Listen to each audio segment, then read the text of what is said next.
gets to the end zone. Touchdown, Detroit Lions. You can't cover that man one-on-one. You just can't do it. He drives, lobs to JD for a jam. You play real good, you start. You don't play as good, you work your way back in. It's the American way, except America has gotten soft. But that is the American way. That's the way it works. This is the 6'6" King Cunningham. Jameson Williams, he's got it!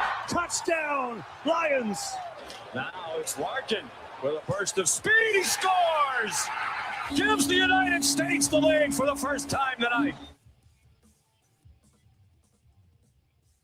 Hey, what's going on, everybody? Hope you had a great weekend. Welcome to X's and Bros throughout the great state of Michigan. I'm Matt Shepard.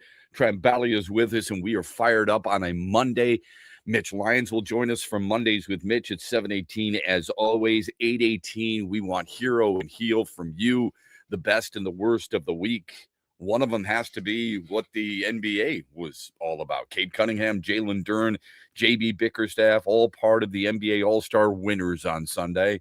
Played for Team Stars. They beat the other U.S. team, Team Stripes, in the championship game. Stars went 2-1 during that round-robin tournament. Duren had 15 points, 11 boards in the 3 games. Cunningham had 15 points and 7 boards in the 3. It was Anthony Edwards who was named MVP, and probably rightfully so. Although if it had ended after Team Stripes against Team World, it would have been Kawhi Leonard, since he pumped in, 32, 31 points. It was unbelievable. Team USA blows out Germany 5-1 behind a 3-point day from Austin Matthews in the Olympics. The U.S. captain had 2 goals and an assist. Zach Werenski had a goal. Connor Hellebuck steered aside 23 shots for his second win. I bring those 2 guys up because they're 2 members of the 6 Michigan crew that makes up Team USA. USA is the 2 seed, and they're going to play the winner of Sweden and Latvia. In all likelihood, Sweden, right? Canada is the 1 seed after smoking France 10-2. The only other nation that has all NHL players is Sweden. So that'll be a hell of a challenge. And that's the reason you want the 1, excuse me, because you would like to move as far away from a team like Sweden as possible, although I think Team USA is better. Team Canada was unbelievable yesterday in blowing out France 10-2. I mean, they did whatever the hell they wanted, including Connor McDavid, who had his 3rd consecutive 3-point day. We'll get into that a little bit later on. Tyler Reddick led 1 lap at the Daytona 500. Didn't matter. It was the final lap. It was the one that was most important. He takes the checkered flag in the Super Bowl of NASCAR, becoming the 5th to ever win it after finishing as the runner-up the previous year. You know what that means? It means Michael Jordan wins another championship. Well, at least that race. I mean, that race is a championship, and he gets fitted for another ring. Why? Because he's the owner of Tyler Reddick's car. Colin Morikawa birdies 18 and finishes 22 under par. He wins at Pebble Beach, his first win in 874 days, or 3 years, 2023, and 45 starts. It's his 7th win all time. He closed with a 5 under 67, was 1 better than Minwoo Lee and Sepp Straka. Scotty Scheffler shot a 9 under 63 and finished 2 shots off the pace. Had he not started so slowly, for crying out loud, but it's another top 10 finish for Scotty Scheffler. What is that, 19 consecutive starts where he's a top 10 finisher? I thought the best, or one of the best stories of the weekend, was Anthony Kim. Who? Anthony Kim. 23 under par score, good enough to win the Live event in Australia. What makes it so great? Well, not that he beat John Rahm by a few strokes, but that it's his first win on tour in 16 years. So pretty cool for Anthony Kim. Here's our Mitch Lyons Wealth poll question. We have one for you every single day.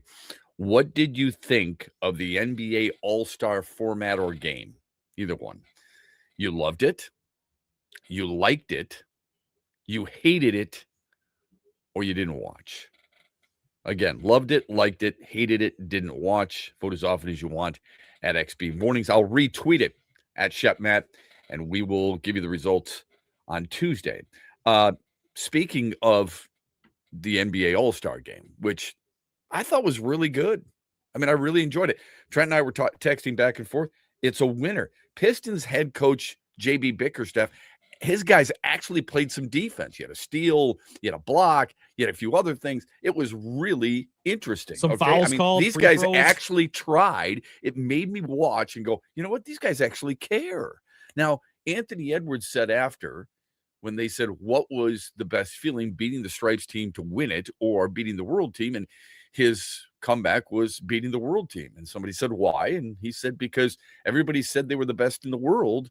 And so it's the greatest feeling in the world. It's a pretty good line, actually, if the World team was completely healthy. And I guess you could say the same thing about certain other teams because Steph Curry wasn't playing.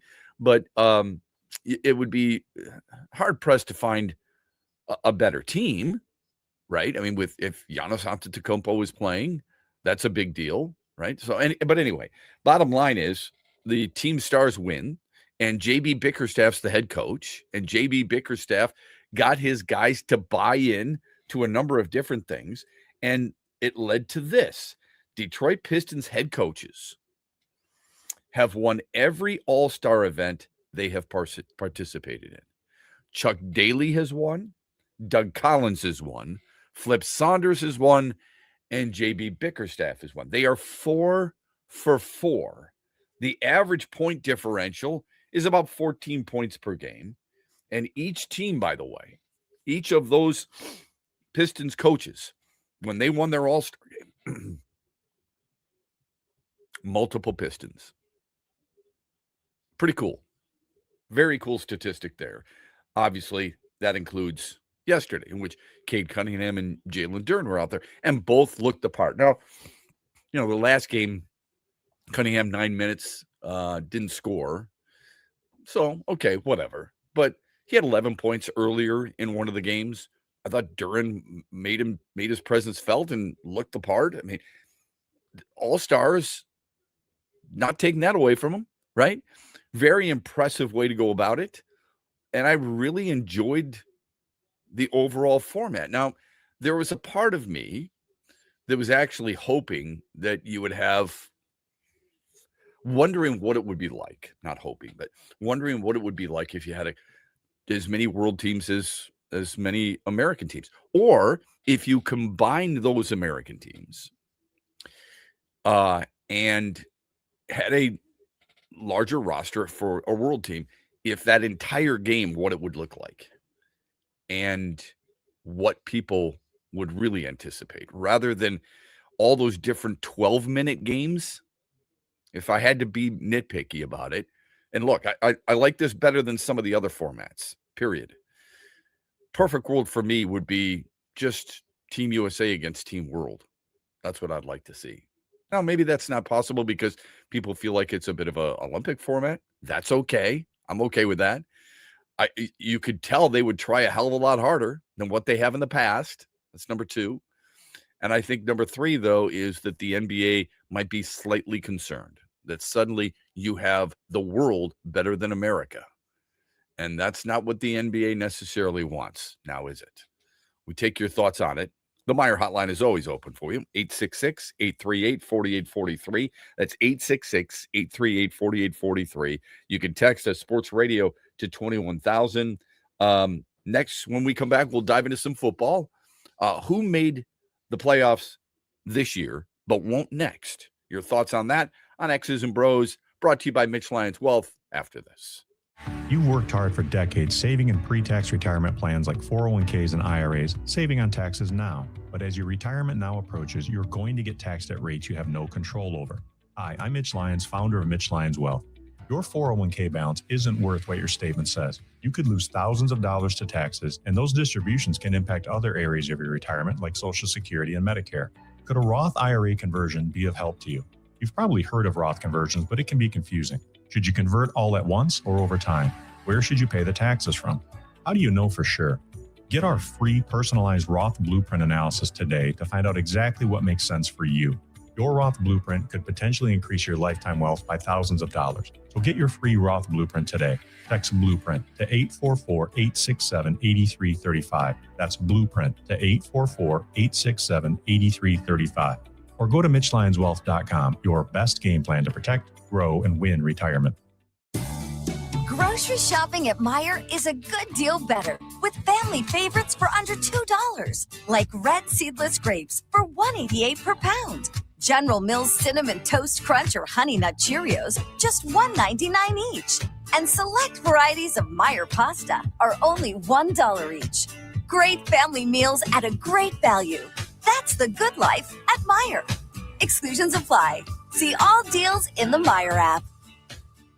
Farrah's Coffee has been family-owned and operated for over 100 years. Its popular Den Blend and Dark Roast is more than coffee and more than the official coffee of the Detroit Lions. It's a call to rise. Farrah's Coffee and the Lions are the perfect match. They embrace those who show up early, cheer loud, and never back down. Den Blend is perfectly roasted in Grand Rapids and provides the ultimate fuel for fans who wake up and roar. Whether you're tailgating at the game or cheering from your couch, Den Blend is your go-to coffee for your game day ritual. What's up, Michigan? You're listening to Shep. Don't forget the huge show later today at 3 on the Michigan Sports Network.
Okay, back with you, 18 after the hour, early on this Monday morning, 7:18. We will pick it up with Mitch Lyons. It's Mondays with Mitch.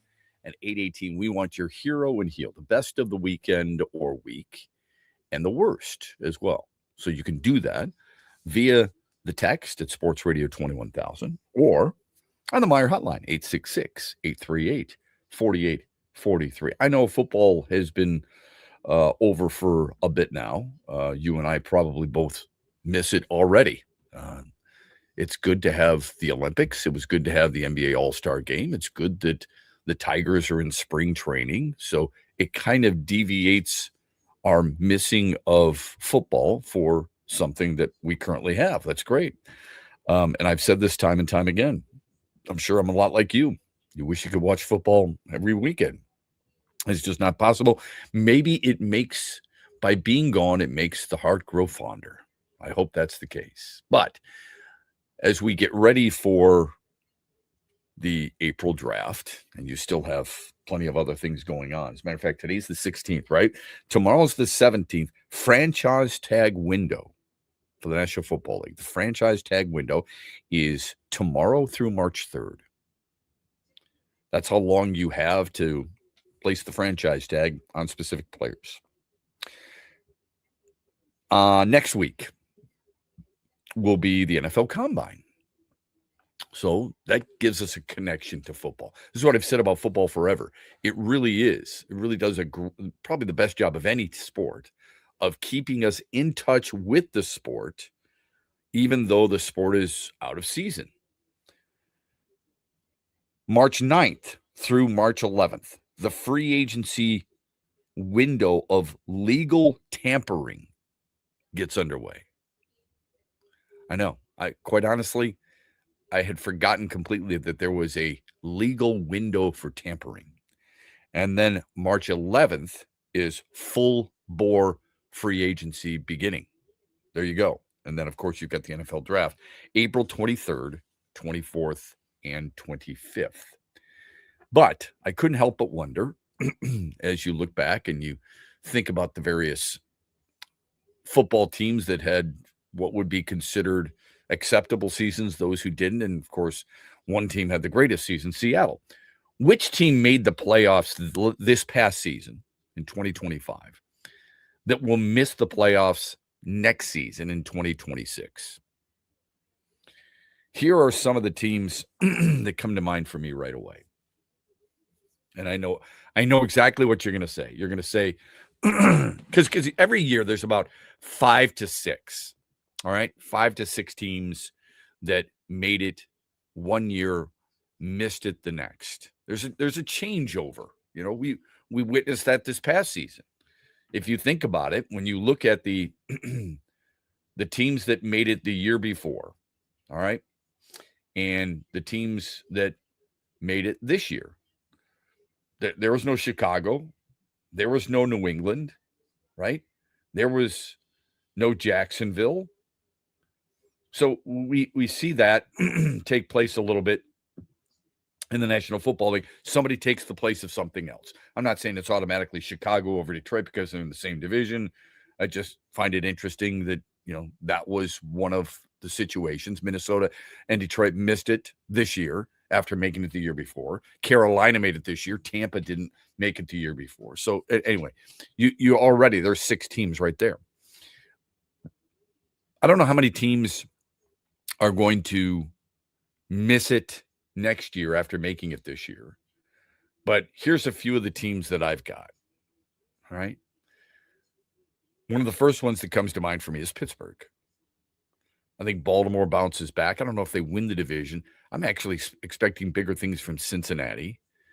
Of course, I said this last year and was disappointed in a 6-11 campaign, but they lost Joe Burrow for a while. If this is all based on whether a team can stay healthy, I don't see it in Pittsburgh.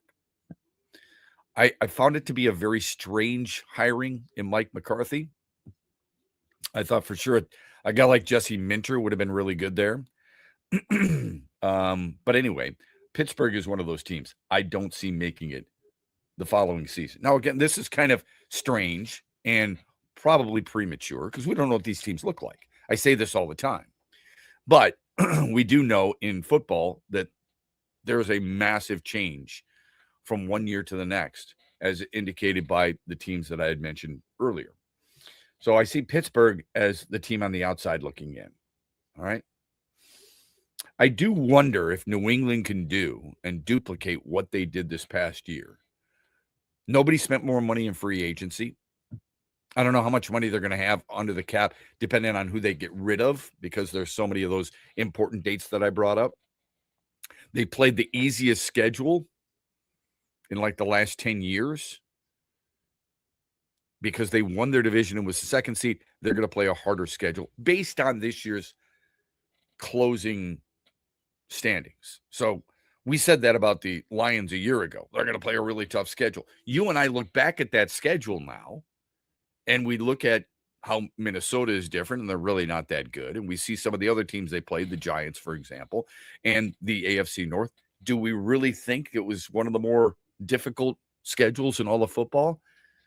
We felt a lot different, didn't we? Absolutely. Anyway, you can't help but wonder if New England will do that. So there's two for me. I would also say Chicago. I know. There's a little bit of emotion in regards to that. I would say Carolina, and I'm going to throw a surprise at you here.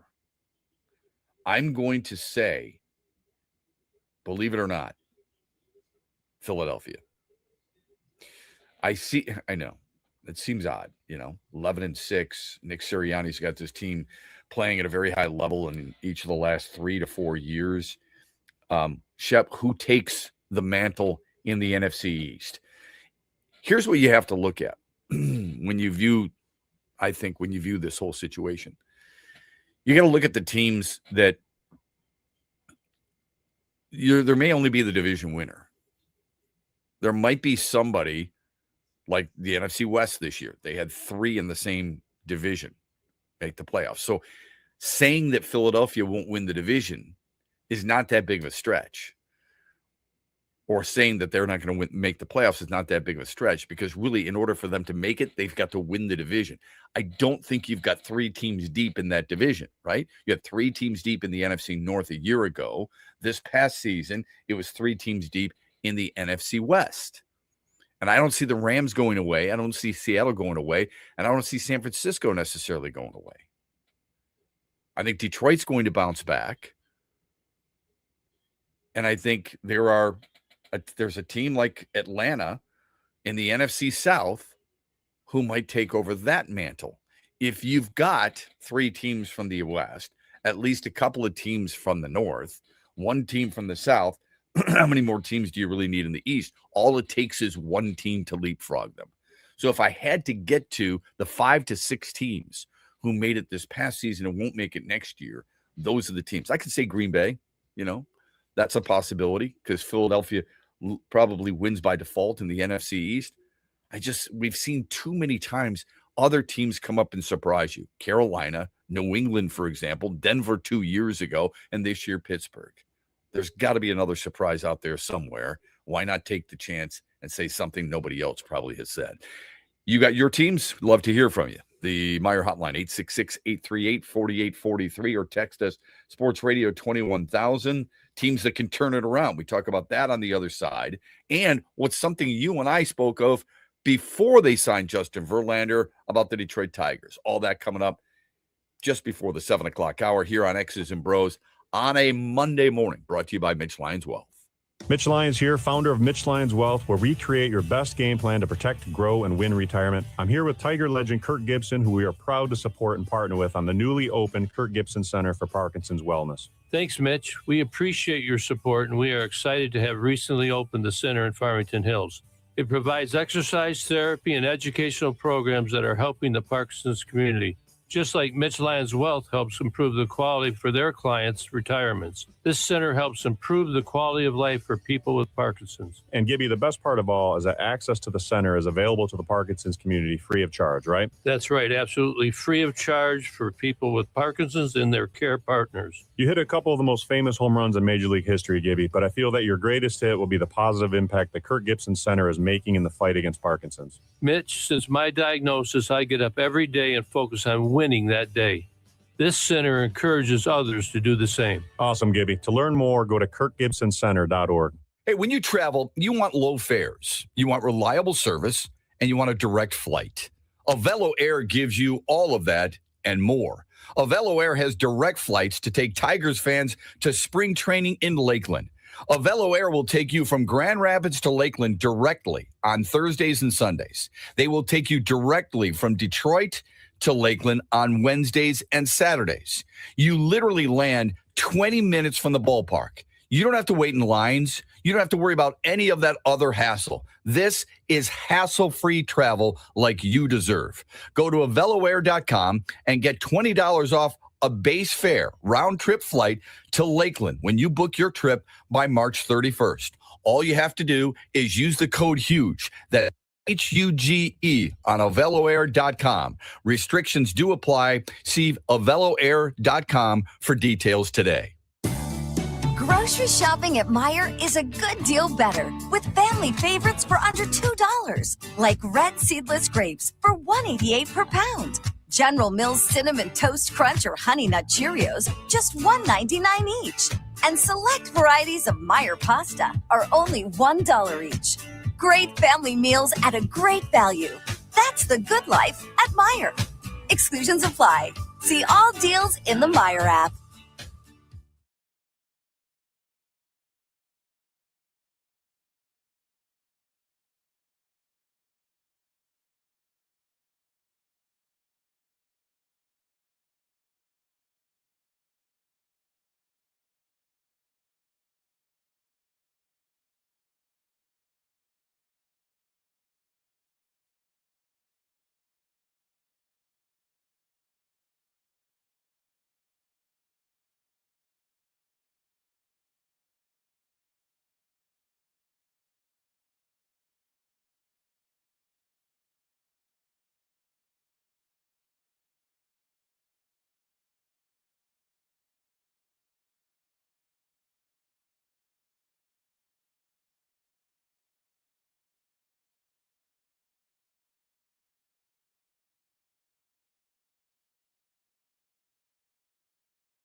35 after the hour. Welcome back on a Monday. We look forward to your Hero and Heel at 8:18. Mondays with Mitch at 7:18 here on X's and Bros. I'm Matt Shepard. The Meyer hotline is 866-838-4843. You can always text us. Text that program, Sports Radio 21,000. Always look forward to hearing from you, getting your texts, and hearing from you on what might be on your mind here in the world of sports. We had mentioned the teams that we don't think will make the playoffs next year from the National Football League, the teams that we expect to turn around. Well, the Lions especially, not because we're feeding Lions fans, but because we expect them to turn things around based on what they're going to do in the offseason and how it's too much talent on this team for this team not to deliver, especially in this division. Also expect a team like Kansas City to bounce back a little bit with Patrick Mahomes and trying to stay healthy. And I would guess, as I mentioned, Baltimore. Does that mean Baltimore wins the division? Not necessarily. You almost win it by default because Cleveland doesn't have what most people would consider that most important guy under center. And Cincinnati's defense stinks, right? Pittsburgh, good defense, but if they bring back Aaron Rodgers, Mike McCarthy, maybe they open something up there. I just didn't see how they were consistent enough offensively. So it's almost like it's Baltimore by default. So there you go. Quick thought on the Justin Verlander signing for the Tigers. And love what he said at the end of last week on why he's back and so on and so forth.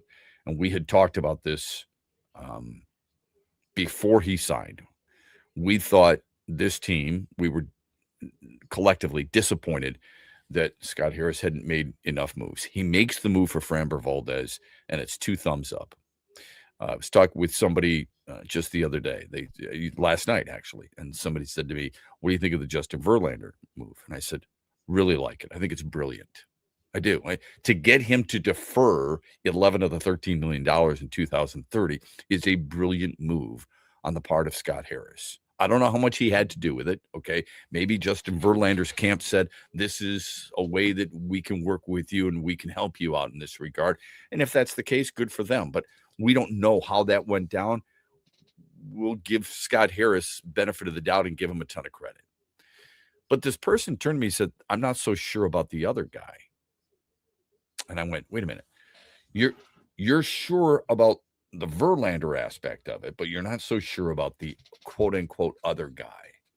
And he said, "Yeah, that's right." And I said, the other guy, just out of curiosity, who are you referring to? He couldn't even name Framber Valdez's name. And I said, "Well, you understand, not to be a jerk about this, but this is the stuff that kind of frustrates me. You're happy about Verlander at the age of 43, who, again, I've already said to you, I like the signing. I think it's a brilliant move on the part of the Tigers, and I think he's going to be really good at the back end of your starting rotation. He could surprise me and move to the front and be really successful. Who knows?" But I said to this guy, you're sure about the Verlander, even though last year he went 4 wins, even though he hasn't had double-digit wins in 3 years, and he has 9 wins. What is it? 9 wins total the last 2 years, Trent, I think. You're good about that, but the guy who's younger than he is at age what? How old is Framber Valdez? 29? 29, I believe, yeah. 32. I'm sorry. He's 32. He's a 2-time All-Star. He's a 2-time World Series champ. Or no, one World Series. I'm sorry, 2022. But he's an innings eater in today's standards at 192. Had almost as many as Tarek Skubal. Double-digit wins in each of his last 5 seasons. You're not sure about that guy. And the guy says, "Yeah, that's it." Wow. Okay. That's an interesting perspective. I said, how much of that is because you missed Justin Verlander while he was gone, loved him while he was here, and you don't know who Framber Valdez is? And he said, "Yeah, that's pretty much it." Okay. Well, how casual of a baseball fan is this guy? I don't know. It's about name recognition. It's almost like you're filling out an all-star ballot. and the All-Star ballot, I don't know this dude, so I can't, even though he's got better numbers than the guy I've always recognized and I've always loved, even though he's not as deserving. We see it all the time, right? Oh, yeah. It was mind-blowing to me that people actually feel this way. But okay, so that's to each his own, right? That's the individual. I like Verlander a lot. A recent power ranking coming out before the season even begins to me is pointless.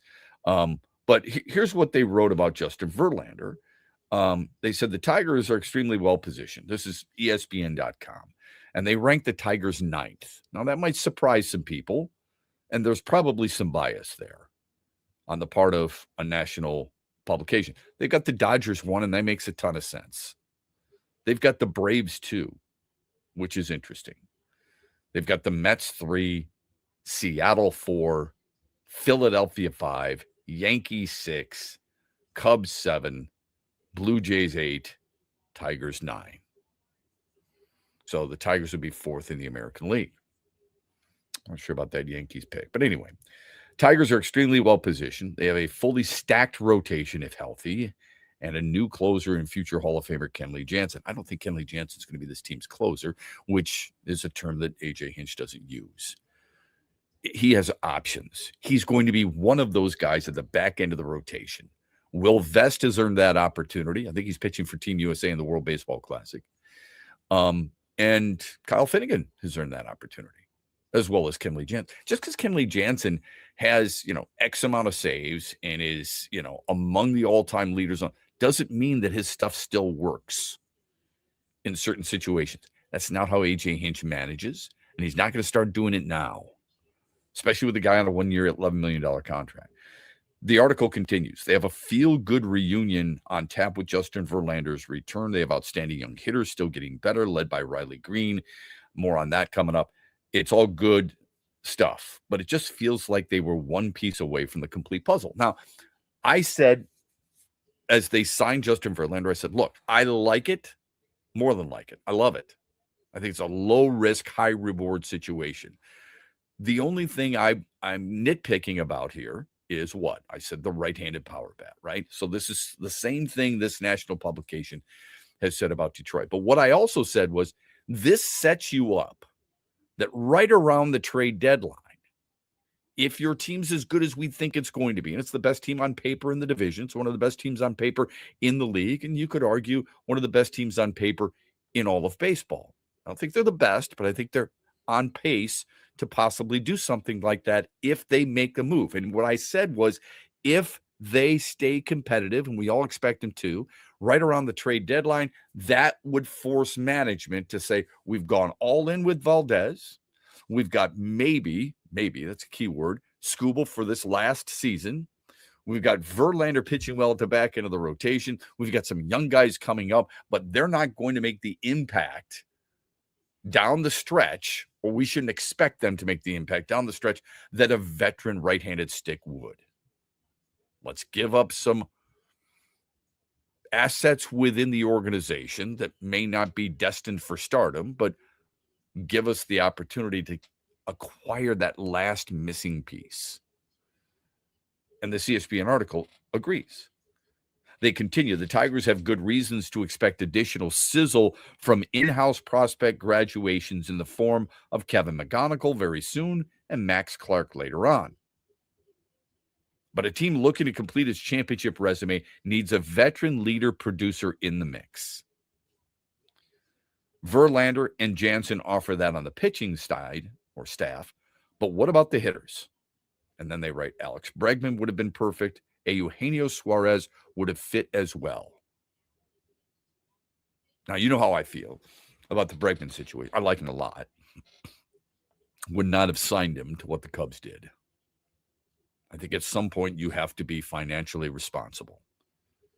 And it's not being cheap. It's just signing the guy at the right time. And I wouldn't have done it. Cubs did. Maybe they take advantage of it. Good for them. Okay. I wouldn't have done that. The Suarez short-term deal. Oh yeah. Yeah. Would have done that. Even though I can't stand his defense, even though I know he strikes out a lot. There's a lot of guys who strike out a lot, folks. Okay.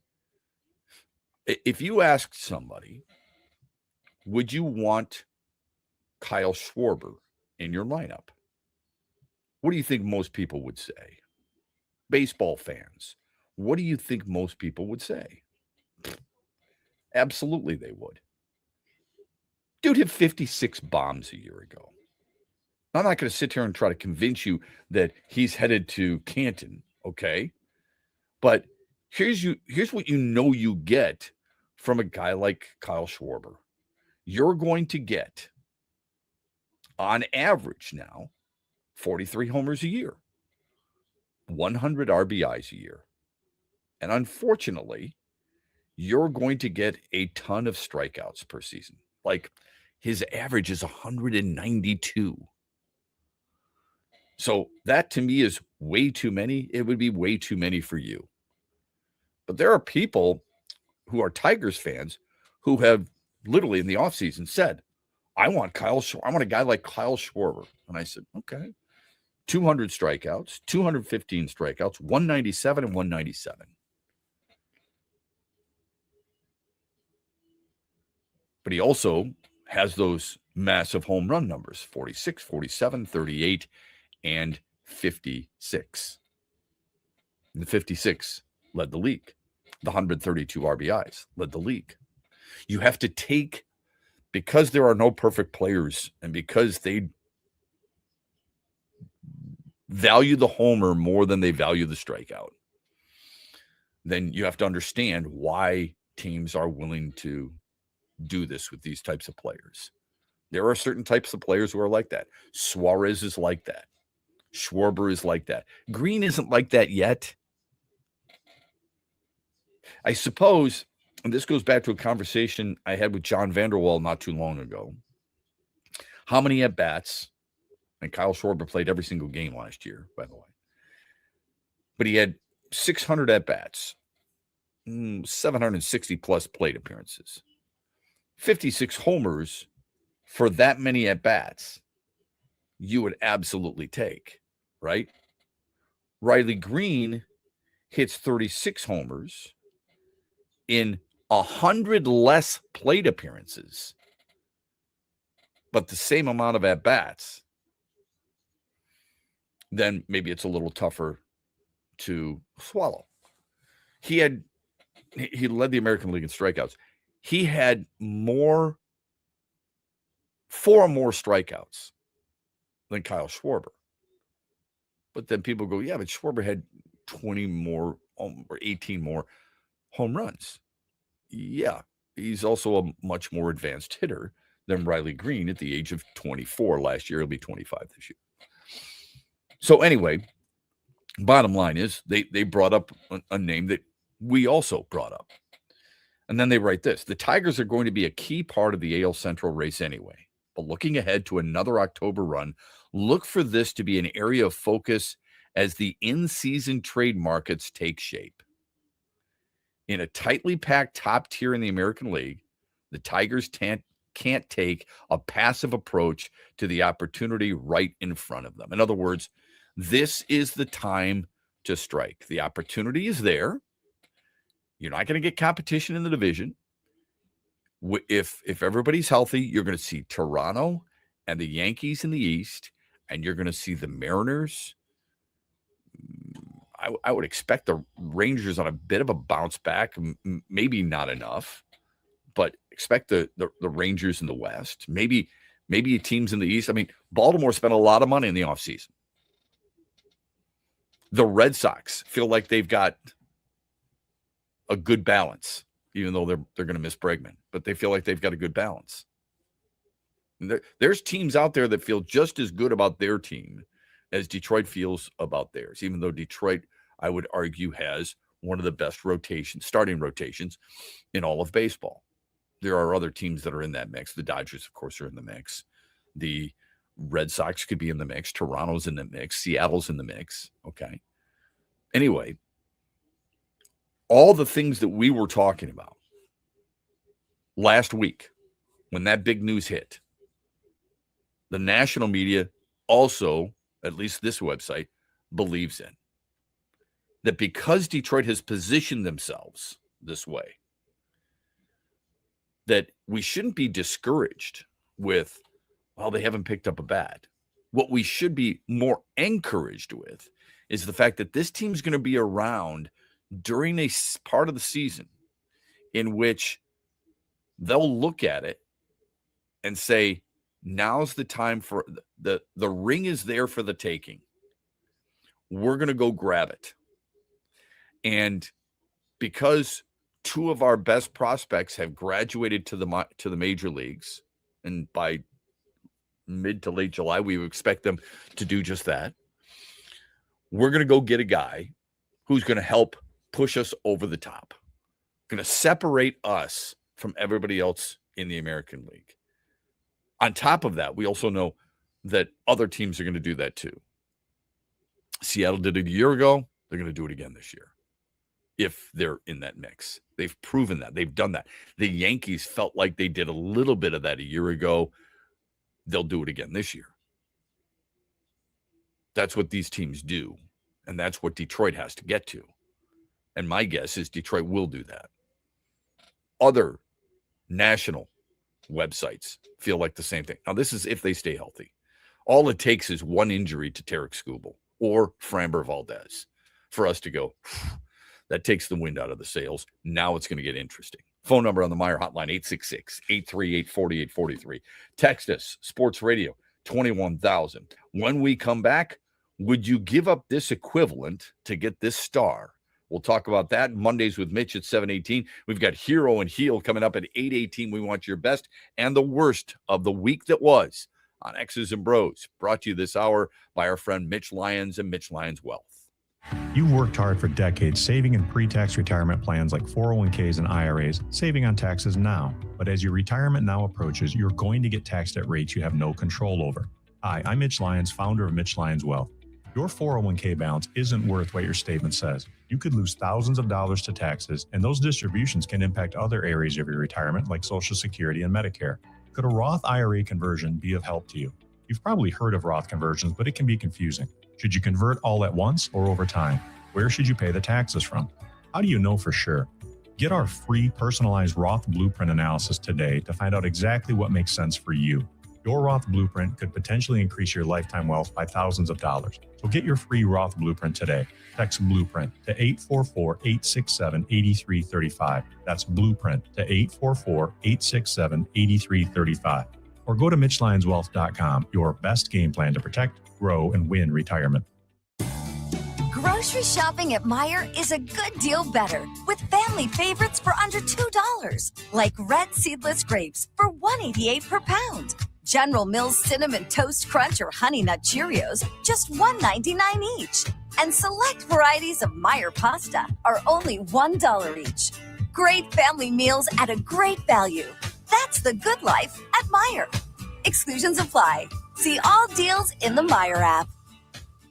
Farrah's Coffee has been family-owned and operated for over 100 years. Its popular Den Blend and Dark Roast is more than coffee and more than the official coffee of the Detroit Lions. It's a call to rise. Farrah's Coffee and the Lions are the perfect match. They embrace those who show up early, cheer loud, and never back down. Den Blend is perfectly roasted in Grand Rapids and provides the ultimate fuel for fans who wake up and roar. Whether you're tailgating at the game or cheering from your couch, Den Blend is your go-to coffee for your game day ritual. The Freddie the Pizza Man Foundation is dedicated to providing support to families and Michigan schools touched by autism. We invite you to join us in supporting these families and schools by making a donation at FreddieThePizzaMan.com. With your donation, you can help provide essential resources that can make a real impact. Visit FreddieThePizzaMan.com to make a donation and to learn more about the foundation's mission. That's FREDI ThePizzaMan.com. Together, we can make a difference. Hey, when you travel, you want low fares, you want reliable service, and you want a direct flight. Avelo Air gives you all of that and more. Avelo Air has direct flights to take Tigers fans to spring training in Lakeland. Avelo Air will take you from Grand Rapids to Lakeland directly on Thursdays and Sundays. They will take you directly from Detroit to Lakeland on Wednesdays and Saturdays. You literally land 20 minutes from the ballpark. You don't have to wait in lines. You don't have to worry about any of that other hassle. This is hassle-free travel like you deserve. Go to AveloAir.com and get $20 off a base fare round-trip flight to Lakeland when you book your trip by March 31st. All you have to do is use the code HUGE. That's HUGE on AveloAir.com. Restrictions do apply. See AveloAir.com for details today. Huge here for the Michigan High School Athletic Association. You can stay up to date on the latest from Lansing 24/7 at MHSAA.com, at MHSAA on Twitter, and MHSAA on Facebook. The latest news, press releases, and stories connected to every high school in the state of Michigan, available for you 24/7 from the Michigan High School Athletic Association. Log on to MHSAA.com, at MHSAA on Twitter, and MHSAA on Facebook. And if you're looking for archive, boys and girls, high school sports, MHSAA.TV. That's MHSAA.TV. 24/7, everything you need to know about high school sports in Michigan. Log on to MHSAA.com.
It was awesome to be together, to be with guys that you spend so much time with, but to watch them be celebrated and highlighted for something that they've earned, right? This isn't easy to get here, and it's just special to be able to sit next to them and watch the respect that their peers have for them, that the league has for them, and, just how they match with their peers. And I think that's the thing is, like, you always want to be judged and graded by your peers and earn their respect, and I think our guys have done that.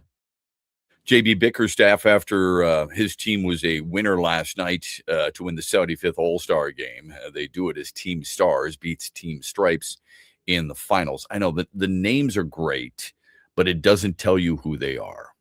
That's the hard thing that you're trying to figure out. So I enjoyed it. I know Trent enjoyed it. It was a 12-minute game, right, for each of the games. Not a really long halftime. Okay. Each team got a chance to play a minimum of twice. So that's kind of cool. I don't know how else, other than one long game, and I don't mean long in a negative sense, other than one game, do you fix what many people would say they have an issue with it? I think deep down inside, the issue people have is the style in which the game is played today.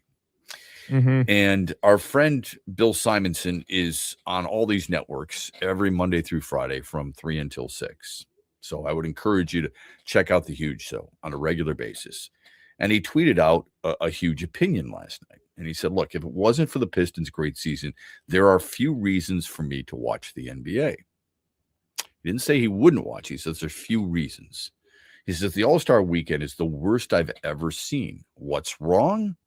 League isn't physical and constantly jacking up threes by no-name young dudes who only care about getting paid creates the fan disconnect that is real.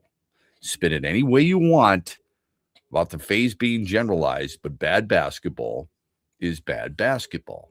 Now, I don't know if that's Billy talking about the season so far or if he's talking about the NBA All-Star game. He said this is the worst weekend he has seen. I thought, look, the slam dunk contest is an absolute farce. It is. The dude who won on a winning dunk went soaring in from the dotted line, thinking that it's the greatest thing since sliced bread. He tried to emulate the Michael Jordan slam dunk contest winner, where he took off from the free throw line and hung in the air and is one of the most iconic posters in the sport. They just have to do away with it, unfortunately, because you can't. Said it for 5 years. You can't get any more. Everything's been done. You can't do anything that we haven't seen yet. Agreed. Now, here's the way you could keep it alive. Have the big name people do it. That's who people want to see. If you're going to do, if the NBA is going to allow the All-Star competition, the All-Star game, to be a shell of itself from what is originally a game of basketball. Game of basketball is physical. Game of basketball moves your feet. A game of basketball, you try to keep the guy in front of you. You poke away. You do as many things as you can defensively to stay engaged, right? If the NBA says we don't need that because we don't want guys to get hurt, fine. The NFL has gone to a complete wussification of the sport. You don't want to do that. Hockey actually came up with a Four Nations tournament that was fantastic, and everybody truly tried and wanted to be part of it, okay? And that will move forward with something that everybody seems to want to embrace. Then basketball could do something similar. Now, will they have the same attitude? I don't know. Give it a shot and see what happens. But I do know that Anthony Edwards was pretty passionate after the game when his team won the All-Star competition. And he mentioned the world. That tells me he cares. So that's number one. So if you don't want the necessarily physical aspect of the sport, and I'm talking about it from an NBA perspective, then so be it. But I think the one thing people don't want is an unchallenged lane to dunk. They don't want people an unchallenged wide open three. Oh, wait a minute. You get that during the regular season too. Bill's comment that, you've got a bunch of young guys taking threes who nobody knows who they are. The world team in the 37-35 Team Stars win. that saw, Cade Cunningham and Jalen Duren participate. And Cunningham had 4 points in that game, and Duren had 2. The world team, half their shots were from 3. Okay? But here's the guys who took the threes. Victor Wembanyama, Karl Anthony Towns, Norman Powell, Luka Doncic. I mean, those are well-known guys. The threes by team stars, Devin Booker took 3, Tyrese Maxey took 3, Anthony Edwards took 7. Those are well-known dudes, right? I wouldn't say these are unknown guys by any stretch. If you looked at the final game, Team Stars blowing out Team Stripes, who's taking the threes?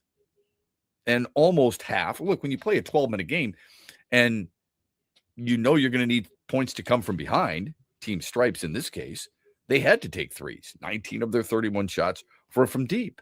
But Donovan Mitchell took them. LeBron James took them. Jaylen Brown took them primarily. Jaylen Brown went 0 for 7 from deep, but he kept shooting.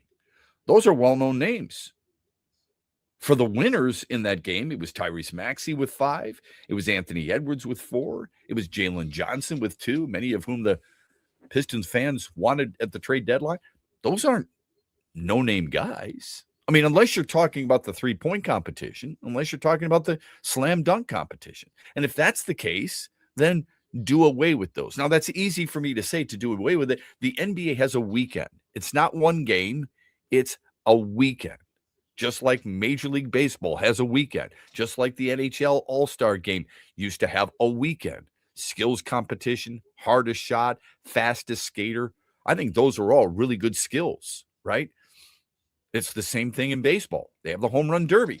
It's a weekend. The NBA does this not for you and me or those who are listening to the Huge Show or listening to X's and Bros. They do it for their corporate sponsors. And you've got an issue with that, I understand.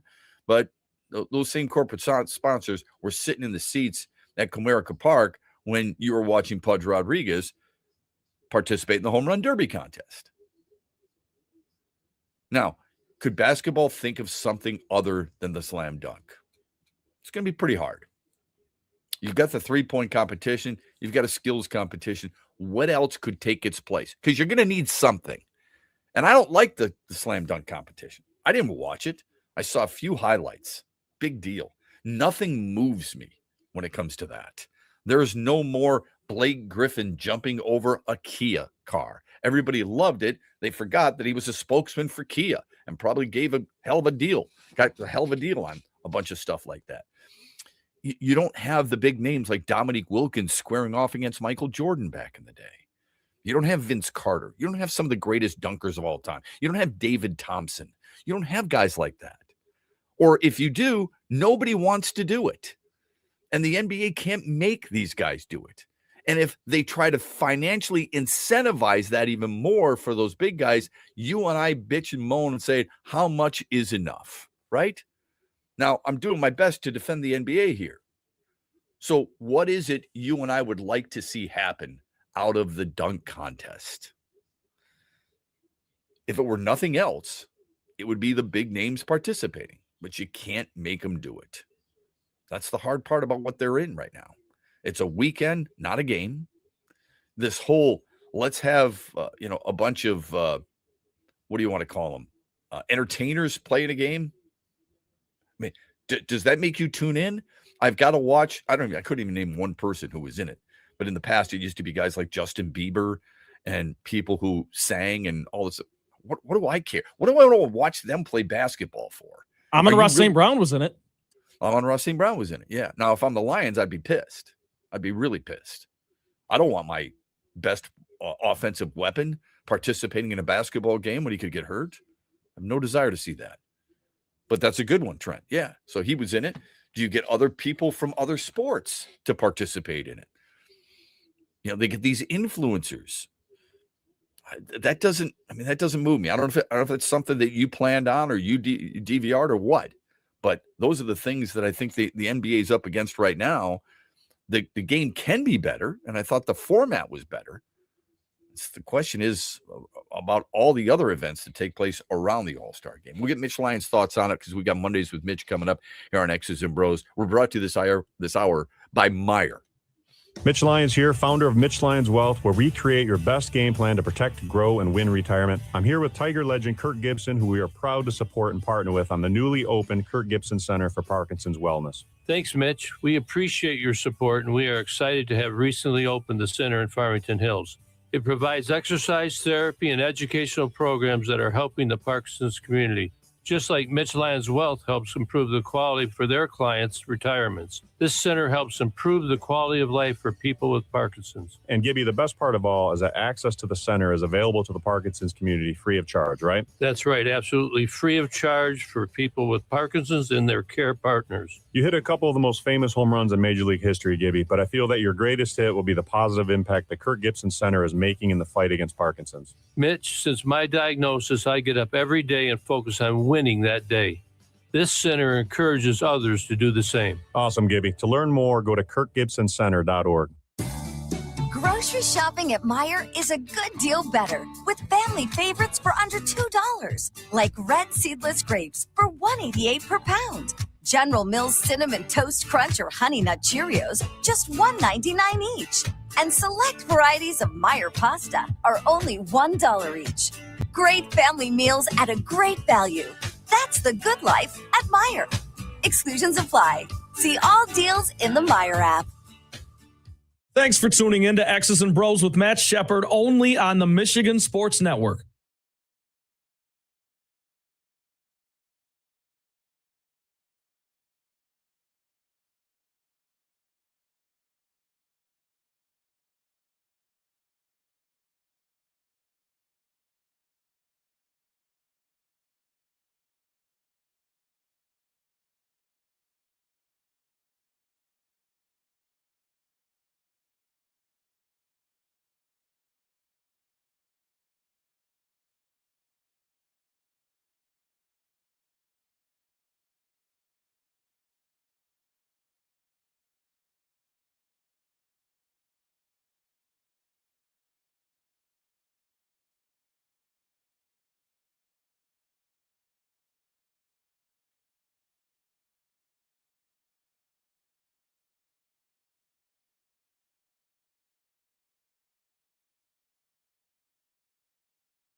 18 after the hour. Welcome back. X's and Bros, Monday through Friday, 6 until 9.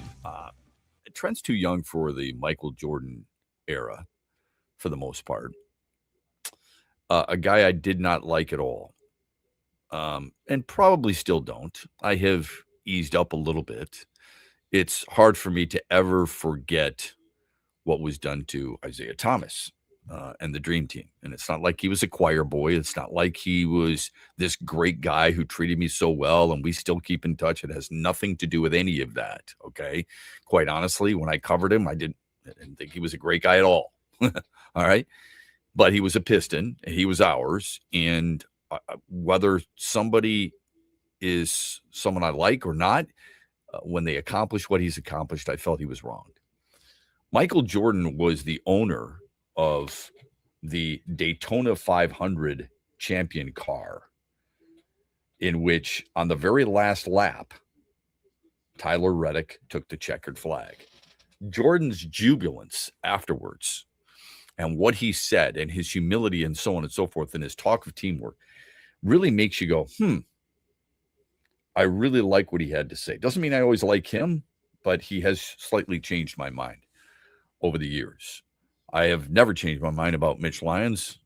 Great dude, successful guy, fantastic guest, and he joins us every Monday at 7:18 with Mondays with Mitch. Good morning, my friend. Hope you had a good weekend. How are you? I did, Shep. How are you, buddy? I'm great, man. You're always busy. You're watching your daughter play hoops. You're out in the yard doing what you got to do. You're up north hunting at times and fishing, and you're getting ready for golf season. So you're always working on a lot of stuff. I don't know how much of the NBA weekend you took in, but if you had a chance to see any of the NBA games yesterday, what was your level of success or disappointment with that? Well, I didn't watch any of it, to be honest with you. I know it doesn't make for a great interview, but I can't remember the last time I really watched the NBA All-Star action, to be honest. We were headed up north, we had on our way up to Lake State, so we were messing around in the great northern Michigan tundra. What is it about the event you don't enjoy any longer? I know at one point, you and I've talked about this, at one point you used to love watching the dunk contest. This is back in the day, the dunk contest, the game as it was actually had some meaning. What is it you don't like as much about it anymore? Yeah, I don't know. I'd say it lost its luster. I think in the 80s it was fantastic. I loved it watching back when, Isaiah and the boys, and I don't know, there were just some, not that they played tough defense the whole game, but they did as it mattered. They got down, there was some pride still. But I don't know, man. I don't know exactly when it turned, but the interest level's gone, and I don't know. It just got too much into the marketing. I don't know, call it hip hop genre or whatever. I mean, I don't know. It just seemed to change, and it got less about basketball, more about just the other entertainment stuff, music, and all that kind of stuff. Yeah, I can understand. And I know that. I sound like a guy kicking kids off my grass in my yard. I know, but it just for me it changed, and it's just not as attractive anymore. Yeah, no, I mean, look, it's. I don't think it's get off my lawn type of attitude when you used to love it, you used to embrace it. You just wish it would go back to be playing basketball rather than about the entertainment aspect. The Olympics is in full swing. It's been pretty cool so far. What Olympic sport are you watching that you usually don't? The curling. I'll be honest, I don't watch a lot of curling. The other 3 years and 11 and a half months of the year, but for whatever reason, I don't know, man. It's got that whole bowling, cornhole vibe to it, and I think a lot of people, that resonates with a lot of people, and I think that's why you see it on a lot. I'm with you on that. I'm fascinated by it. I can't get over how they can avoid the stones as they are trying to sweep their way toward getting their personal stone in the right area. I'm surprised they don't. I know.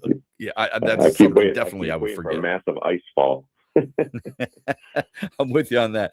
Mitch Lyons joins us Mondays with Mitch. We have him every single Monday, 7:18. Go on to his website, MitchLyonsWealth.com. Call him today, 866-85-STEEL. Sign up for the free newsletter. Pick up his book, A Retirement of Steel. There is a free copy on the website, and he is the featured expert in the documentary Retirement Deception. Besides the Olympics, of course, there's college basketball over the weekend, and Michigan State fell at Wisconsin and fell really hard. What's your deepest concern, even though it's still a team that one would guess, I don't know, if the NCAA tournament was sent out today, they would be probably no worse than a 3 seed, maybe a 4 seed, but they have not played very good basketball as of late. What's your biggest concern right now? We go through too many stretches where it just seems like there's a lid on the basket, right? It seems like I don't know. And it seems to be a collective thing. It's not like one guy's going cold. It's like all of a sudden we can't get a basket, and I don't know. It just we need somebody to obviously Fears is a go-to guy, but somebody that can knock down shots, and he's not necessarily that guy all the time, but somebody that can hit that perimeter shot and you can count on. We've got to be more consistent in putting the ball in the hole. Yeah, I think the other, at least against Wisconsin, what concerned me a little bit is they scored 51 in the first half, 41 in the second half. Michigan State is viewed as a defensive-minded team, and rightfully so. Again, they got 20 wins, for crying out loud. We got to keep that in mind. But still, when you allow that many points from a team that is built on defense and brags about its defensive prowess, that was a little surprising to me, especially allowing Wisconsin to hit 15 triples. So that to me is up there as well. No doubt. And I think we'll see a change in that after a couple of days of practice. Yeah, I think you will too. The question I have, though, is can that 1 or 2 days of practice change for the next game? Will that then allow you to get the message across that will carry out through the rest of the regular season? Because that's what needs to take place. The tournament at Pebble Beach, so picturesque. I mean, you just sit there and you watch the waves crashing. And you see these guys teeing off on 18. It's simply amazing. I've never played it. I wish I could. What's the best golf course you've ever played? Boy, I was thinking about that. I have not played Pebble Creek either, and I definitely want to. But Shadow Creek out in Las Vegas was pretty amazing. Every tee box, I just was like, wow. It sits out in the middle of the desert in a barren wasteland, and then you walk in there, and it's like the Garden of Eden, and it's just it's cool. All the big timers got their locker in there. Tiger Woods and Mickelson, and you're kind of borrowing one of their lockers, so to speak, as you're in there. They all have their nameplates on there, but really picturesque and was an amazing place. I had the chance to play that a couple times, and that's my favorite to date. Okay, how about in the state of Michigan? Have you played Arcadia? I have. Arcadia is really probably the top one, I think. Just absolutely gorgeous and picturesque, and I love sitting at those Adirondack chairs over 18 and watching people hit up onto 18, and the sun's setting over the lake. It's beautiful. Forest Dunes is another one I love. It's really a pretty course. Crystal Mountain, I love it up there, especially when the colors turning. There's a lot of great ones. Yeah, Bay Harbor, pretty damn nice. Yep, played that. That's nice. Yep, and what's the one? Is it Greystone in the UP?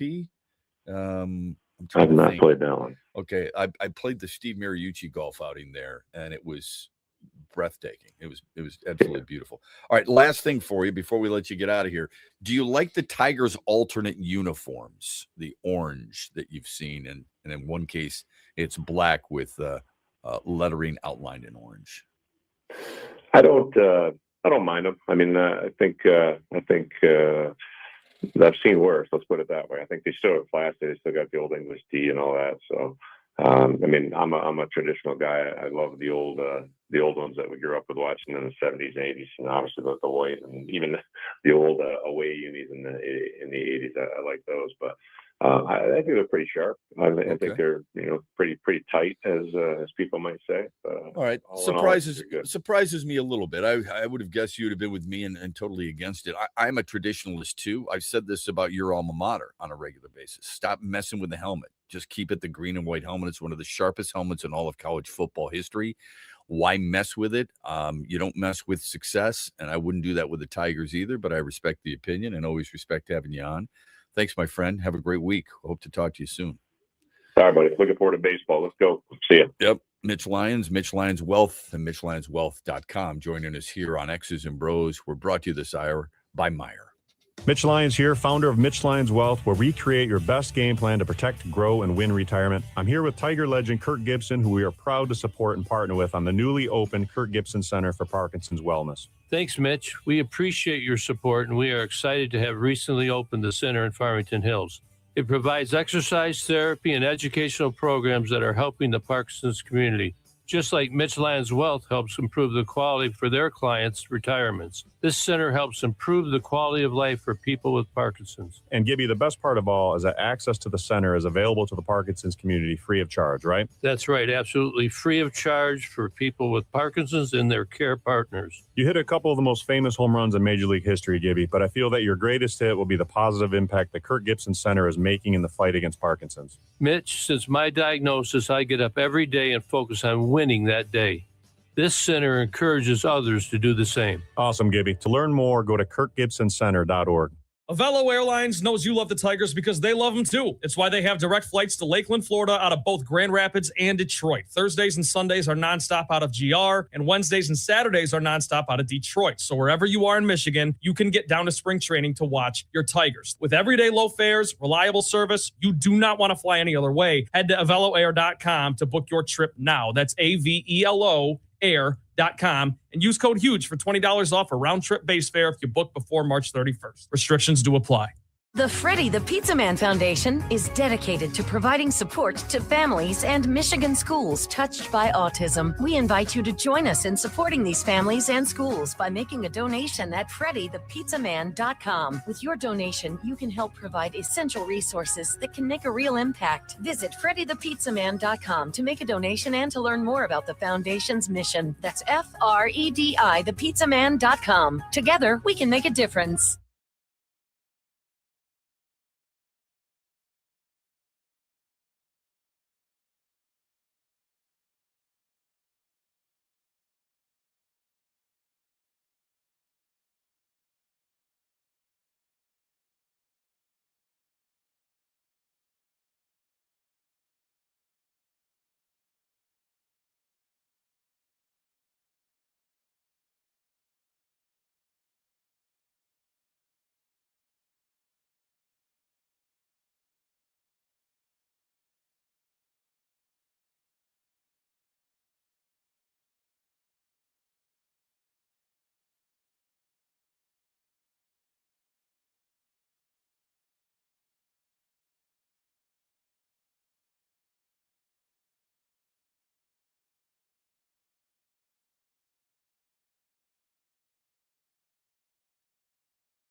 35 after the hour. Welcome back. X's and Bros, Monday through Friday, 6 until 9.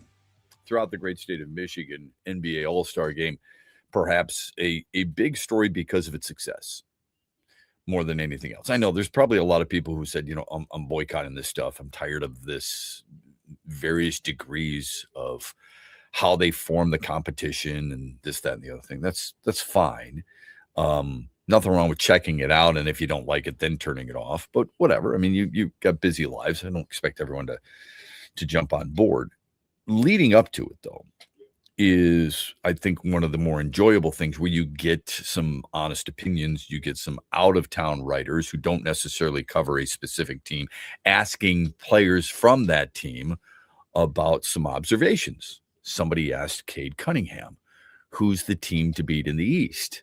Why he would say anybody else is beyond me. So why somebody would ask that question other than I want the obvious answer for a soundbite would be beyond me too. But Cade Cunningham says the Detroit Pistons. That's all he said, which was a perfect answer. Right behind the sunglasses that looks like what's the movie that he does all those contortions and it's Keanu Reeves. The Matrix. The Matrix, yeah. Anyway, it did kind of look like that, didn't it? It did, yeah. And it was a good answer. I mean, you don't have to dwell on it. Just who's the best team? We are. He said it confidently. Yeah. Yeah. If he says Cleveland, I mean, did you expect him to say Cleveland or Boston or New York? I mean, come on. It's kind of a or to hesitate. Question. Period. But the way that question should be asked is, you guys got 40 wins. You're 40-13 at the break. There's a lot of people who think you're the team to beat. Why would you concur? Why would you say that? Or who's a team in the East that you feel is ready to make a push other than the Pistons? Nobody in their right mind. Go ask Donovan Mitchell that question. Go ask Jaylen Brown that question. Who are they going to say? You ask Jalen Brunson, they're going to say their team. If they don't say their team, how do you think that comes across to their fan base and their teammates? It's a dumb question, but it was a really good answer. Jalen Duren was asked about what it's like to be 40-13 right now. And his response was this. It's a really good one. It's kind of like being broke and then getting money. You never want to be broke again. That's really what it is understanding what the bottom felt like and never wanting to go back, because we all have basketball pride and we all want to be the best in what we do. Knowing what that rock bottom feels like, it's never wanting to be back. That's a beautiful thing. Now, I said earlier in the show, in case you missed it, because people are tuning in and tuning out all the time, I said earlier that the Pistons head coaches in an all-star game have won every single event they've participated in. Chuck Daly, Doug Collins, Flip Saunders, J.B. Bickerstaff, all 4 for 4, and all of them all their teams featured multiple Pistons, obviously Cade Cunningham and Jalen Duren this year. And I know there were some people who didn't feel like Jalen Duren was all-star material, and that's fine. I mean, in today's, would he be an all-star back when Patrick Ewing was an all-star, or when Akeem Olajuwon or Alonzo Mourning or Shaquille O'Neal or any of those guys? No. But you're not back in that, okay? There's guys who are on the all-star team now that wouldn't have been all-stars back then either. What he's an all-star in 2026. And you're not taking that away from Jalen Duren. He's expanded his game, which is great. And at a young age, at the age of 22, he's going to get better. What that ceiling is, I don't know. Nobody knows yet. But he's going to get better, because these types of experiences, from my experience in covering players like this means a lot to you in your first year. When you make it 7 or 8 times, it still has a great feeling to it, but maybe not the same feeling as your first. And when you make it for the last time, and I don't know if it was LeBron James's last time or not, but if it is, then it means an awful lot too. But what this does is this puts these two guys on pace for setting their personal standard.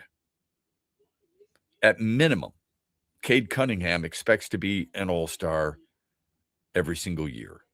right? He was an all-star last year. He's an all-star this year. At minimum, he expects to be an all-star.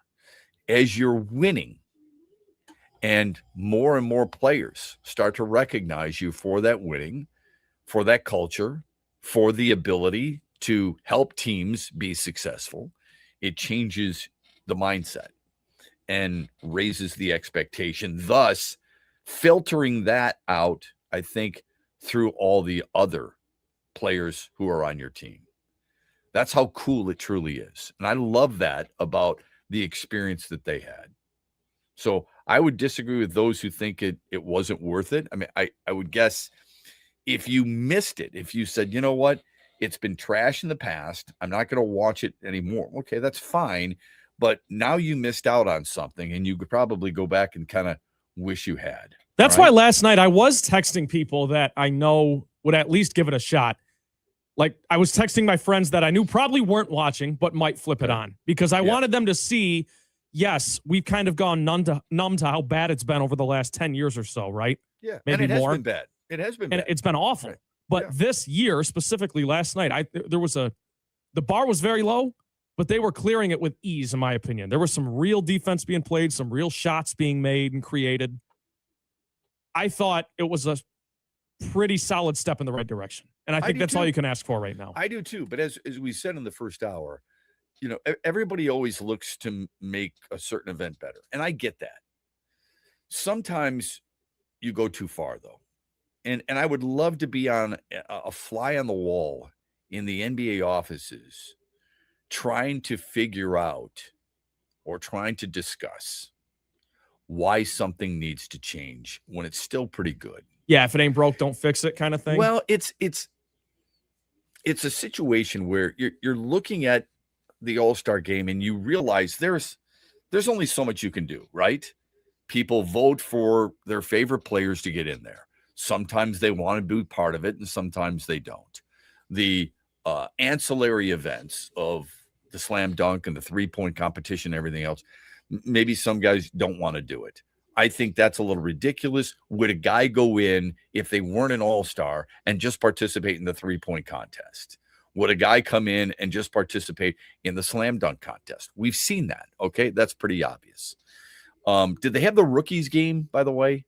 Because they used to do a rookies game. I don't know if they did the that Rising this Stars. year. It's like the rookies against the second-year players. Yeah, so they do that. You know, that's a little creativity. So there's nothing wrong with that, I suppose. And it makes them feel like they're part of the All-Star celebration. But there's only so much you can do, okay? Why feel the need to get away from one game, and maybe it was ruined by your favorite player because he opted out of dunk contests. He said, I don't want to take on Kobe Bryant one-on-one, when Kobe Bryant really meant I want to kick your ass. Hold on, you're going to blame LeBron for the downfall of the NBA All-Star game? Is that what you're telling me? No. I said, I don't know of this, but some people have mentioned that's when it started to change a little bit. It is. LeBron wanted everybody to clear out. He wanted to go one-on-one with Kobe Bryant and let Kobe Bryant pass by him and go after it. Kevin Garnett said it over the weekend in a podcast. I'm not saying that's true. I'm just telling you what some people have said. He has wanted out. He's opted out of slam dunks. Guys before him opted out too, but for specific reasons. I don't think that's necessarily fair to throw it on one guy for the dunk contest, but there are certain times in which it's changed, and certain big names are associated with it. Again, that's not me. It's Kevin Garnett and some others. And there might be some personal feelings there. It's not everybody likes everybody, and that's, you know, that there's a bias there. No, I got you. But quick aside, though, as well, I think sometimes it gets misconstrued a little bit. Not by you, I'm saying by others. Michael Jordan did what? One dunk contest? No, I think he did more than that. Okay. I'll have to look that up. I remember, I know he won one of them, right? When against Dominique Wilkins. That's the iconic one that everyone talks about. Yeah. Is it 88? Yeah. But I guess my point is I don't really know how many dunk contests he participated in. Plus, none of the stars do it now. Now, you could argue that if LeBron did it back in like 2012 when he was in his prime, maybe it wouldn't have fallen off so much. But I'm not going to go that far. I don't think you are either. I think it gets a little overblown. Yeah. The dunk contest is awful no matter what right now. I don't necessarily agree. think having great names in it would make it any more watchable, other than you know who's in it. Because the creativity to me it's done. Yeah, there's only so much you can do. I've said this for a while. And Jordan, I know, won 2. He won back-to-back dunk contests. So same one is, without looking it up, we got to be careful there. But if you think about it, and you've had guys, when did it get passe? I don't know the answer to that. Okay, that's up to you, the individual, to decide. But I can look at, when you look at Larry Nance and Dominique Wilkins, Spud Webb, Michael Jordan, Kenny Walker, Wilkins won it again, D. Brown, Cedric Ceballos did it blindfolded, Harold Miner, Isaiah Ryder, Harold Miner again, Brent Berry. Not all these are big-time names either, okay? Right. Kobe Bryant, Vince Carter, Desmond Mason, Jason Richardson 2 years in a row, Fred Jones, Josh Smith, Nate Robinson, Dwight Howard. Nate Robinson won it 3 times overall. Blake Griffin, right? John Wall, Zach LaVine a couple of times, Glenn Robinson III, Donovan Mitchell. You've got some names in there, and then suddenly you fall off and you're like, who the hell is Derek Jones? Why is Anthony Simmons in it? Obi Toppin, Mac McClung, who won it 3 years in a row and had a chance to win it a 4th straight year and chose not to. And it fell off when? I mean, Donovan Mitchell, the last really big name in 2018. Some say the last really good one was Zach LaVine. Again, there's only so much you can do in the dunk contest. There's only so much creativity. But there are ways where you have been able to incorporate other people, whereas in the past it never was like this. Incorporate other people or incorporates, basic, not even basic, but advanced props that are out there on the floor that you can incorporate. All right. So that's fine. I'm talking more about the game itself. And there are some people who don't like it. Okay. I happen to think this was better than the recent past. I would like to see a full game. How you're going to get players to truly care about it is really challenging, unless you're making it more financially incentivized. That would then turn off the public, because the public's like, how much money do you really need? Does a guy making $60 million really need to be incentivized by money? Stop telling us you play the game because you love the game, and then tell us in order to play that same game against the best in the world, you've got to win money out of it. That makes no sense to me whatsoever. Our Meyer hotline is 866-838-4843. Text us, Sports Radio 21000. Recent news out of Lakeland. Chris McCoskey tweeted this over the weekend that A.J. Hinch said that Colt Keith will focus on third base and first base in the spring. He'd only go back to second base if there were injury issues.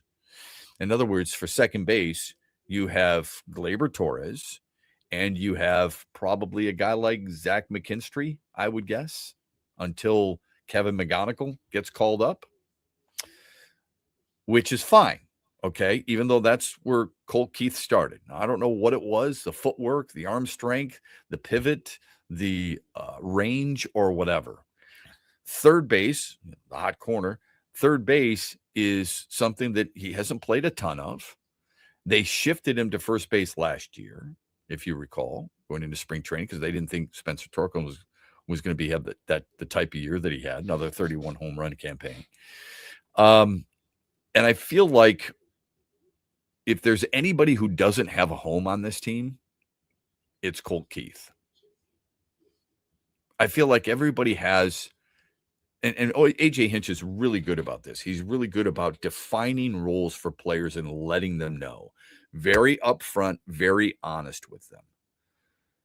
This, no doubt, helps Colt Keith playing third and first, 2 corner infield spots and a chance to, build on what he did a year ago at first base. Wouldn't you love to see him own the third base position? It's going to be him and Matt Vierling, because Colt Keith's going to play against righties, and Matt Vierling, no doubt, will play third base against lefties, at least going into camp, would be my guess. I mean, you got to earn it, obviously, but Colt Keith with his contract, Matt Vierling with his experience and missing most of last year, perhaps that might have been part of what the Tigers were lacking. It's not the power right-handed stick that you and I have complained about. No, it's not. Don't give me that. All right. They still lack that. If you're looking for Matt Vierling to be that right-handed power bat, you're looking in the wrong spot. As much as I may like him, 16 home runs does not constitute a power hitting player, period. But that's what you're going to be looking at. You've got a lefty and a righty at third base. Zach McKinstry can play some short with Baez as a righty. Baez can play center with Parker Meadows as a lefty. You see the versatility that I complain about on a regular basis, but what really inspires the Scott Harris, AJ Hinch model for this franchise. They love that type of versatility. Kerry Carpenter and right, Wenzel Perez. You've got Parker Meadows in center with Javier Baez. You've got Cole Keith, Matt Vierling. By the way, Vierling can obviously play center. You got McKinstry and Baez. You've got McKinstry and Torres. You've got Torkelson and Keith. You've got Dylan Dingler and Jake Rogers, which is a little different and then you've got left field, Riley Green, and he's just a lefty. You don't necessarily have that right-handed stick there. I suppose if he gets a day off, you put Matt Vierling or Wenzel Perez out there or something like that. Therein lies the versatility that they are oftentimes talking about. You can literally go lefty or righty at almost every single position on this team, whether you like it or not. Final hour coming up, 8:18. We want your hero and heel, the best and the worst of the week here on X's and Bros on a Monday morning. We're brought to you this hour by Meijer.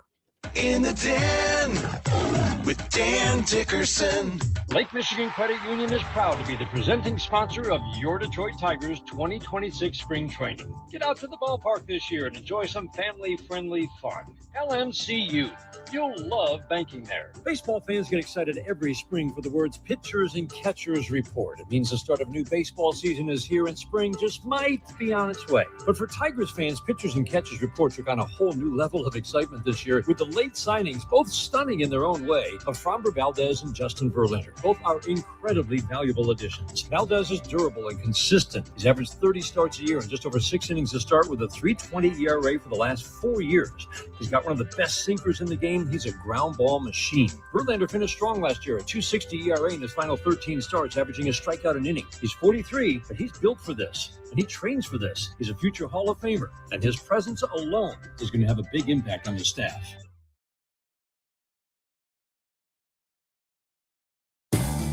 Grocery shopping at Meijer is a good deal better with family favorites for under $2, like red seedless grapes for $1.88 per pound. General Mills Cinnamon Toast Crunch or Honey Nut Cheerios, just $1.99 each.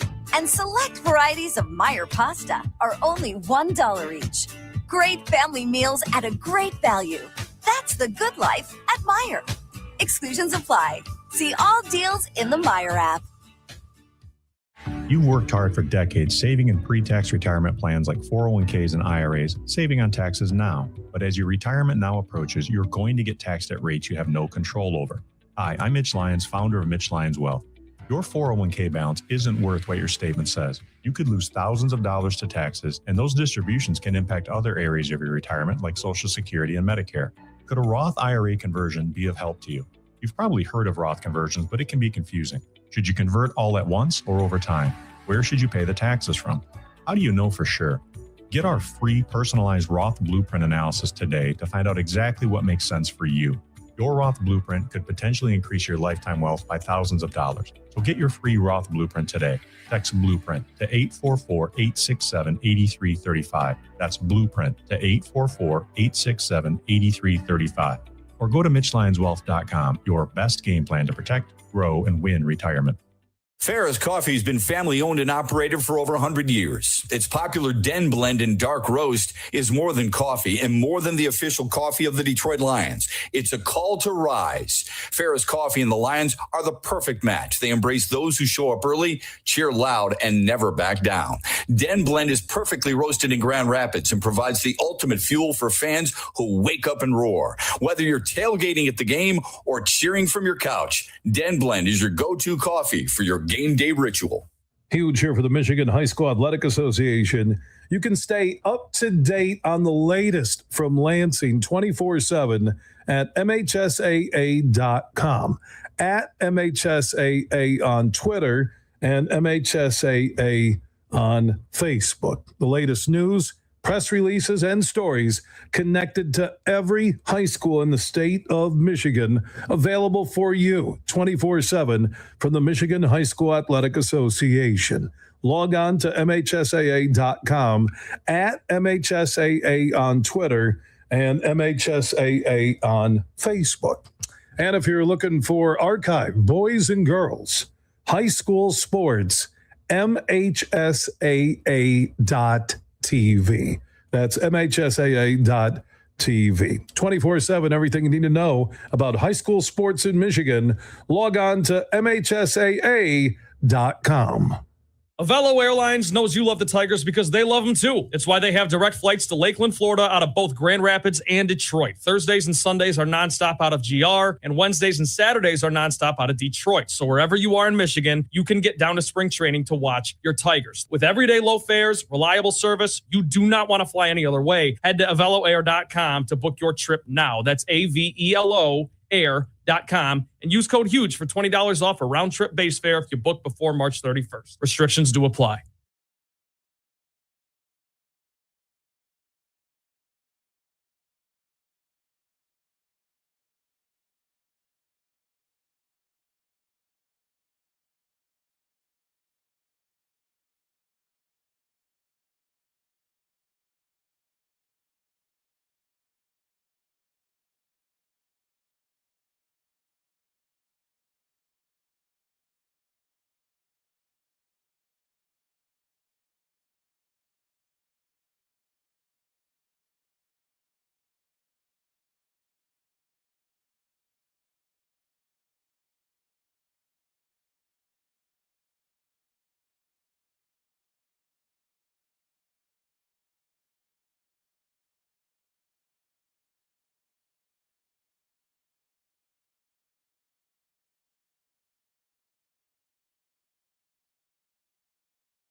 Somebody had put out a really good tweet over the weekend. It was regarding the slam dunk contest. It was awesome. It was a picture of the participants in 1 year. And those participants included Clyde Drexler, Michael Jordan, Darrell Griffith, who they used to call Dr. Duncanstein while at Louisville, won a national championship there with Purvis Ellison, never nervous Purvis, but he was a phenomenal dunker. Julius Erving, Larry Nance, Dominique Wilkins, and Orlando Woolridge. Those guys were part of the dunk contest. That, to me, is pretty damn special.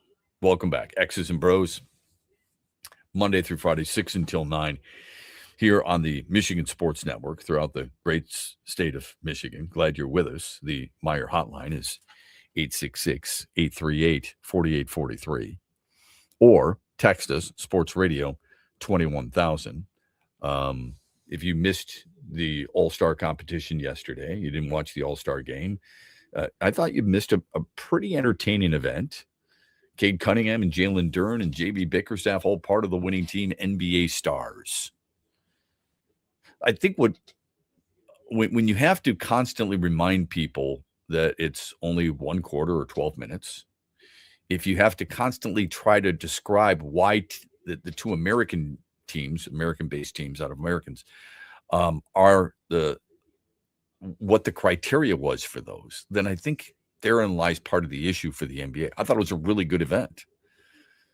I just don't think the casual viewer who might be tuning in can figure out why is Anthony Edwards on one team and why are LeBron James and others on a different team. And you're spot on there. How did you divide that? You know and what I mean? we've joked about it too, about how like you shouldn't have to put a full screen graphic up to explain the format every 30 minutes, right? But with that being said, and I did not know what the format was going into the action yesterday, but it was not hard to pick up on once you knew it. It's just, and they did a decent job of explaining it and stuff, but to your point, it just shouldn't be that complicated. Just make it easy. Yeah, but it was a step in the right direction. You and I both agree. Sports to escape sometimes. Yeah, so you just want to be able to leisurely for a lot flip of it different on. reasons. I mean, maybe you're betting on it's Soaring Eagle Casino and Resort. I don't know. It could be part of the daily wager. Whatever it is, you would like to make it, you know, if you follow the sport, as simple as possible. You know the rules for the most part, right? Leagues and teams and networks, they don't want to have to put out something that is constantly explaining the pitch clock in baseball. They don't want to constantly explain what it takes to get to a first down for those who don't know the game of football. You try to help them with a yellow line. You try to help them by showing the pitch clock at a certain part of the bug that is associated with the broadcast. All these different things, right?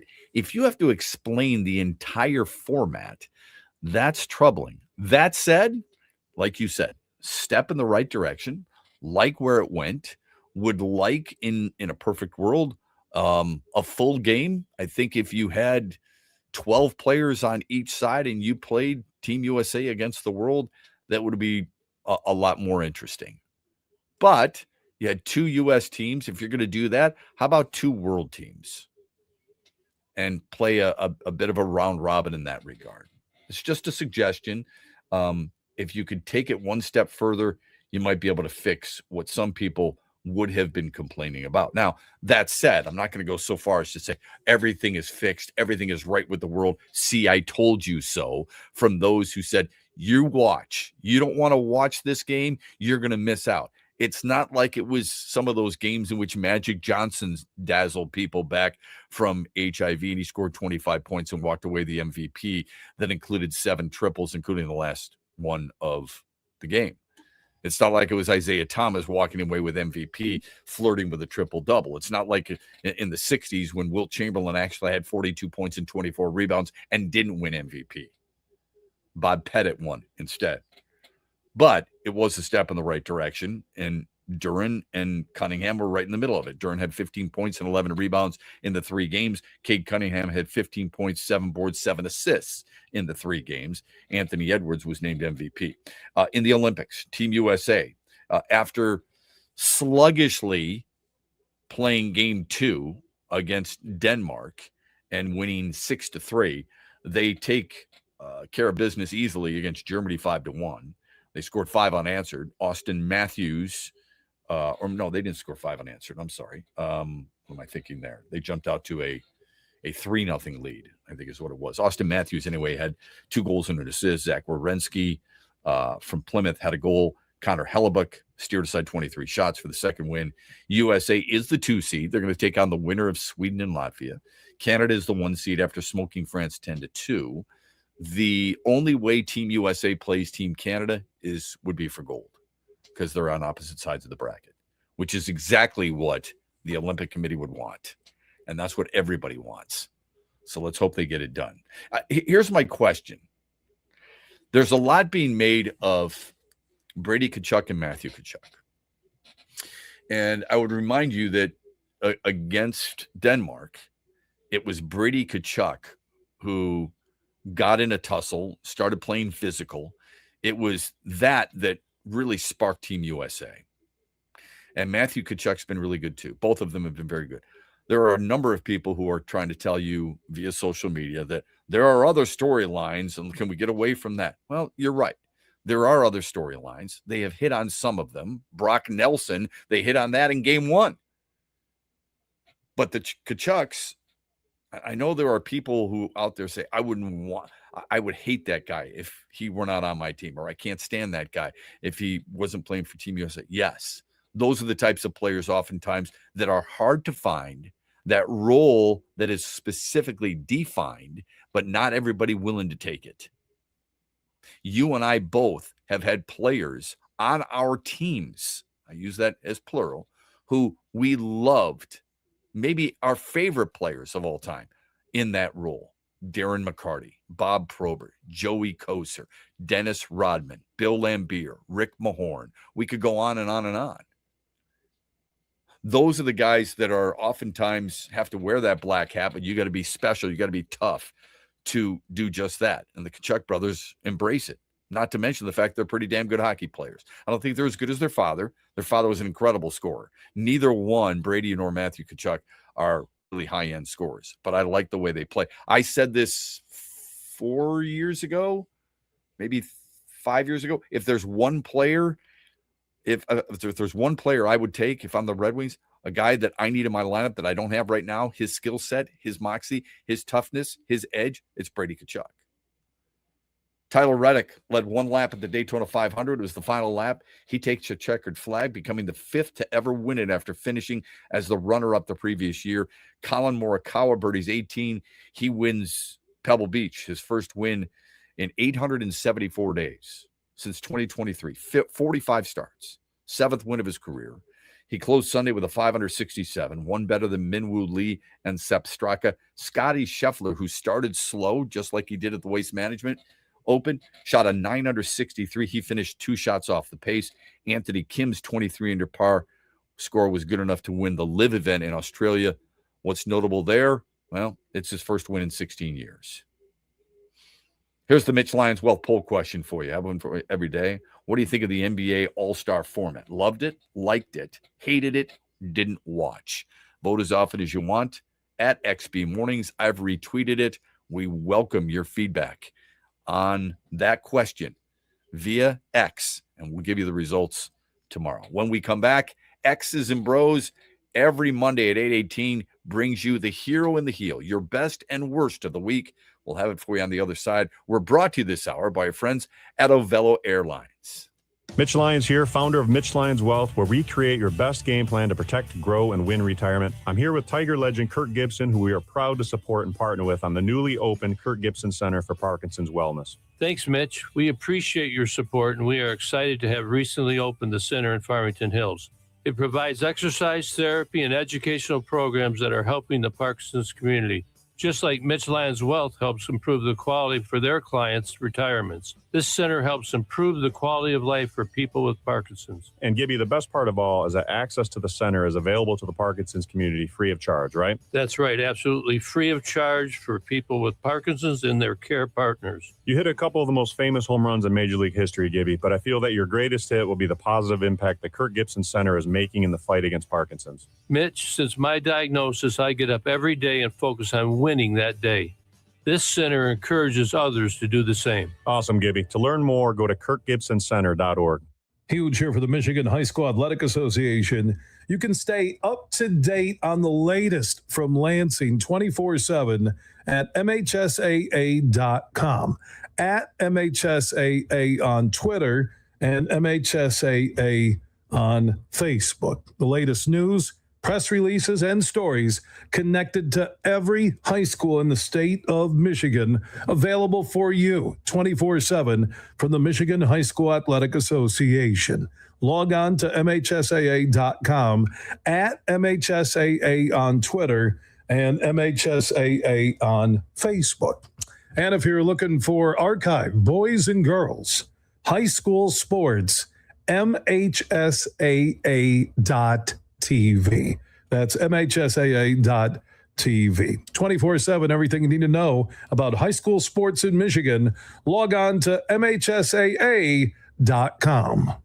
You're listening to X's and Bros with Matt Shepard on the Michigan Sports Network. We'll be right back after this break, but while you're waiting, be sure to vote on our daily poll question presented by MitchLyonsWealth.com at XB Mornings on X.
18 after the hour. Welcome back. This hour brought to you by Avelo Airlines. Just a reminder that Avelo Airlines is the most convenient, the cleanest, and the place you want to use is your transportation to Lakeland. We want to help you out. If you text Tigers to 21,000, then you're going to get the opportunity to go watch the Tigers in Lakeland, and you save $20 on your flight, and it's going to drop you off 20 minutes from where you need to be. It's a direct flight from Grand Rapids to Lakeland, from Detroit to Lakeland. AveloAir.com. Check it out today. Time for Hero and Heel. We have it for you every single Monday at 8:18. We bring you the best of the week, the worst of the week. And there's a lot of really good. There's also, unfortunately, a lot of really bad. My hero, and it's tough to nail down. I thought about Austin Matthews because he had a 3-point game as captain of Team USA. I thought about the NBA because they had a really good game on All-Star Weekend Sunday. It wasn't a great weekend, but Sunday was. But I decided on Connor McDavid because 3 straight games of 3 points or more for Team Canada's assistant captain. The captain is Sidney Crosby. The assistant captains are Connor McDavid and I thought it was Nathan McKinnon. I'm not sure about that. But anyway, he set the Canadian Olympic record since pros were allowed in games with points in a single Olympics. He already has 9. Sidney Crosby is the all-time leader in Canadian Olympic history with 16. So Connor McDavid's got probably 3 more games. Could he get 9 more? That'd be pretty tough. But he's on pace. That's how good this dude is. In a setting that has the best in the world playing, he is a standout player. He's already beaten the record in a single Olympics set by Jonathan Toews of 8. McDavid had a goal and 2 helpers in the blowout win over France. He leads that first line with Sidney Crosby and Macklin Celebrini. They are a force. They're going to be really tough to beat. But my hope is they get to the gold medal game, and Team USA, who plays Sweden next, gets to the gold medal game, and we get the opportunity to see truly one of the greatest events we will watch with Team Canada against Team USA for Olympic gold. Let's hope it happens. And if Canada's to do it, they'll do it behind Connor McDavid. He's my hero of the weekend. Yeah, that's a great one, and let's hope the U.S. holds up their end of the bargain there, so we do get that matchup. My hero is the NBA, but before I get to it, I do want to give a shout-out to Nick Baumgardner. Did you see what happened to him over the weekend? 44-year-old snowboarder from Iron Lake, Michigan? Is that where he's from? Iron River. My apologies. Iron River. Baumgardner, the athletic writer. No, this is the 44-year-old snowboarder. Yeah. The American. He did not medal, but he had the best attitude, one of the best post-game, post-race interviews I've ever seen. He was thrilled. He's talking about how the next Olympics, he's going to be right back. He'll be 48 then. So who knows if that can actually happen. But he said he's never been so happy to lose in his life. He had a great time just being out there. But just wanted to shout him out. But like we've talked about this morning, I thought the NBA Sunday All-Star festivities were the best they've been in 10 to 15 years. And I really think for as much as we rag on it, if we're going to rag on it, we have to give the credit where the credit's due. And yes, the dunk contest, the 3-point contest, the celebrity game, the rising stars, all that stuff, that could, it's still a lot of garbage there, a lot of fluff. But I thought the All-Star game itself, I saw some defense yesterday. I saw a shot contest. I saw tough shots being made. It felt like a real All-Star game. Victor Wembanyama was pretty upset to lose. I think he had some pride on the line. It just felt a little different for the first time. It felt like they cared. It did. It felt like they cared. And it hasn't felt that way in a very, very, very long time, Shep, since probably the going to work Pistons were suiting up for the Eastern Conference. So I will tip my cap to the NBA yesterday. My heel is Kansas State. They fired their head coach, Jerome Tang, in his 4th season. The Wildcats have just 1 conference win. It's not good enough. They're 1-11 in the Big 12. It's not what the school used as the primary reason for his firing, though. KSU said Tang was let go based on just cause because after a home blowout loss to Cincinnati, Tang publicly chastised his players. I think we have that ready. I believe so. Listen to what he said about his players. There it is, in case you missed it. I'm going to honor Christ like I always do. Blessed to do this, but this was embarrassing. These dudes do not deserve to wear this uniform. There will be very few of them in it next year. I'm embarrassed for the university. I'm embarrassed for our fans, our student section. It is just ridiculous. We got practice at 6 a.m. tomorrow morning, and we will get this thing right. I have no answer, no words. So y'all got 2 questions. So whoever want to ask 2 questions, I'll answer them to the best of my ability right now. But right now, like I'm like pissed. Yeah, I don't blame him. In his first year at the helm, Tang led the program to 26 wins in an NCAA tournament, their first bid since 2013. The last 2 years were bad, and this year is worse. So you almost understand why they would fire him based on results. But firing him because his team is bad is one thing. Because he had harsh words is different. And players, by the way, obviously didn't feel really good about it. They took the floor after they were embarrassed by Cincinnati, and he said those things. What did the team do? They took the floor without names on the back of their uniforms. It kind of shows you the type of athletes that we have in some schools during these days. Now, I thought originally of the NBA trend because you said they were your hero. I almost had him as my heel, not because of the awful dunk contest, and it lacks creativity and serious participation, but because it had 2 members of their fraternity, Utah and Indiana, get fined recently. Jazz sat Lauri Markkanen and Jaren Jackson Jr. against Orlando and Miami, lost a vote.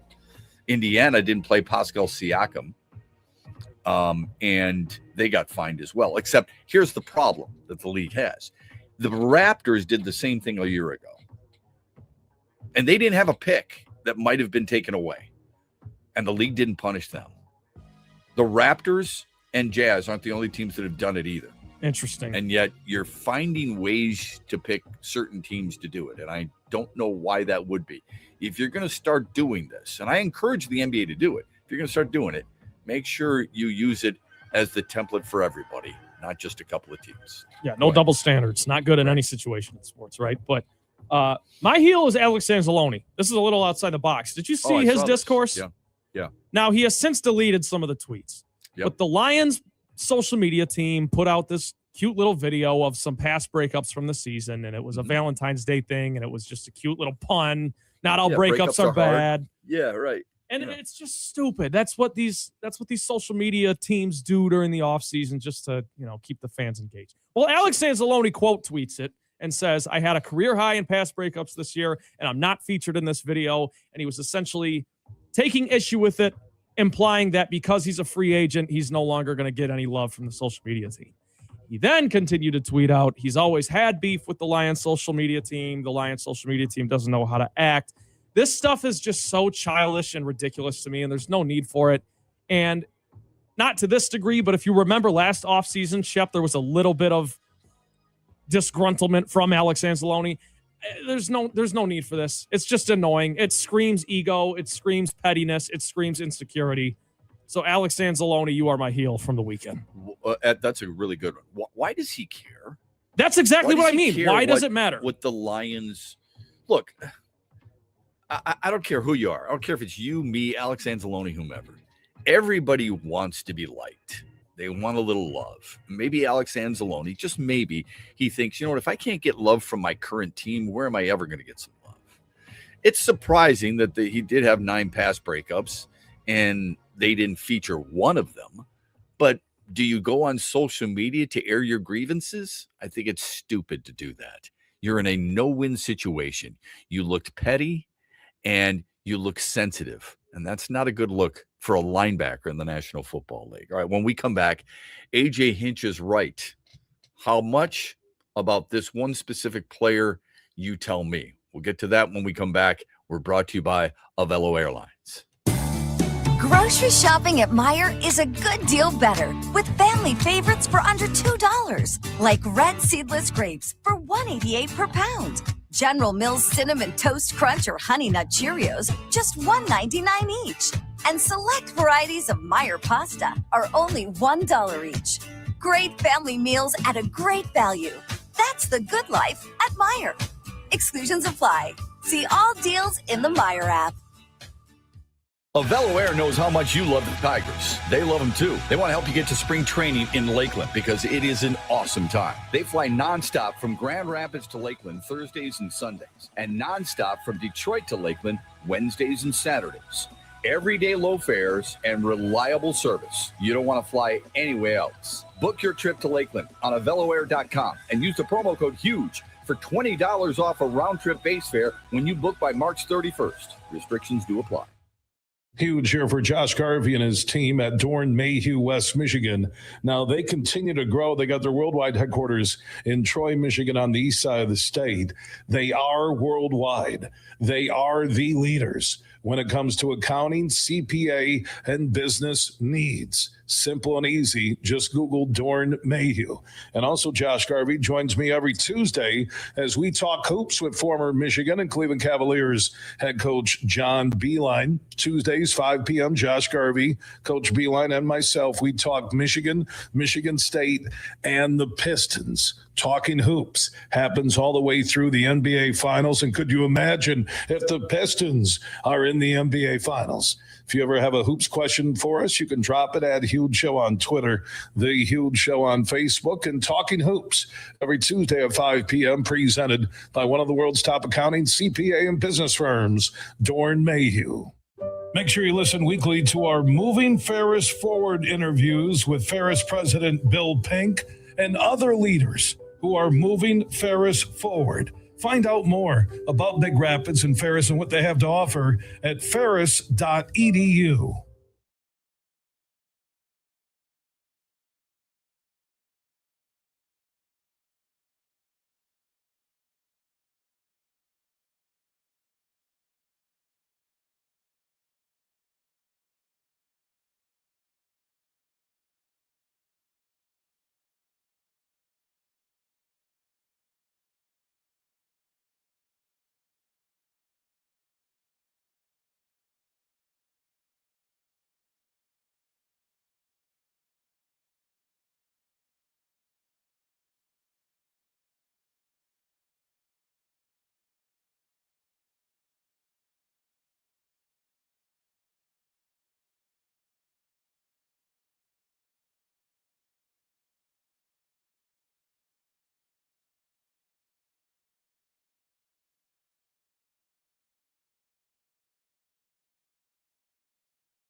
Oh, man, it's been fun to watch. Really take your hat off to the organization for keeping the young guys. And now, Cade Cunningham being healthy. The thing I love about them most is that they have each other's back.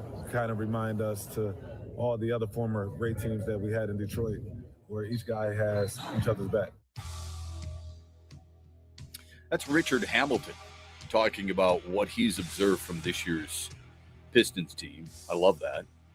When you get past champions talking about your team that way, I think it's, it makes it special. It's high praise. Really does. Yeah, it's high praise. When you can impress guys like that, then I think it's really important. Let me get to a text real quick. Our friend, always reliable, Freddie.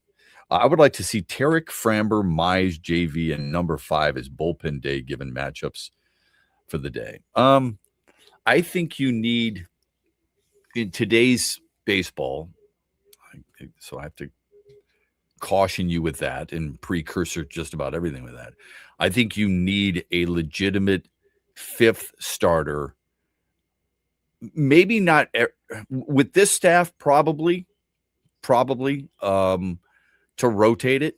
I think that'll be important depending on the schedule. You're not going to give them 31 starts. You expect Skubal to make 31. You expect Valdez to make 31. You would love Mize to make somewhere in the neighborhood of 28, 29. You'd love Verlander to do the same. That is not likely. So if Drew Anderson or Troy Melton, Bo Brisky's more of a bullpen guy now, but if one of those two guys were part of a 5-man rotation, at least to start the season, then I could deal with that. Shep, I wouldn't sleep on Casey Mize, second year after Tommy John. No one is talking about him like Tarek 4 years ago, and I'm calling it now. Mize with 18 wins this season and will be in line for a $200 million deal next year. Do they sign Casey or Tarek if that scenario happens? There's no question you sign Tarek Skubal. There's no doubt about that. I mean, that's not even an important question. I mean, that's one of the easier questions you would answer. I like Casey Mize. I always have. I think Casey Mize, I think that, he was an all-star a year ago. I think people underrated his worth to the team last season. Made 28 starts. There's nothing wrong with that. That's a career high, second most in his career. In 2021, he started 30 games. He led the team in wins with 14. He doesn't go deep into games. So think of it this way. He made 28 starts and threw 149 innings. Tarek Skubal started 3 more games and threw, 196 or whatever it was. Pretty close to that. I'll look up Tarek Skubal really quick. I thought it was 196. Maybe it was 192. Framber Valdez threw 192. For Skubal's 195. Excuse me. It's close to 196. So that's a big discrepancy. And the ERA. I think if Casey Mize can handle the splitter, if he can continue to perfect that a little bit, then I think you're going to see Casey Mize take that proverbial next step. But I was really encouraged with him last year with 14 wins and 28 starts. I would take that same season from Casey Mize. 18 wins is a lot. But Freddie's got confidence in him. Good for you. I can't say that I have that type of confidence in him for that type of season. I mean, if you think about it for a minute, you're talking about 18 wins, Freddie. Last year, the league leader was 19. Wasn't 19 years old. It was 19 wins. Max Fried had 19 wins last year. You're saying Casey Mize is going to go from 14 and, a career high for him, and he's going to get the same number of wins as Carlos Rodon or Garrett Crochet. I just don't see that happening. But I hope you're right and I'm wrong. And I hope for Casey Mize's sake, who I like a lot, he gets that $200 million. He's in line for a $200 million deal. Shep, my hero, Dombrowski, having the guts to say Harper is not elite any longer. Right or wrong?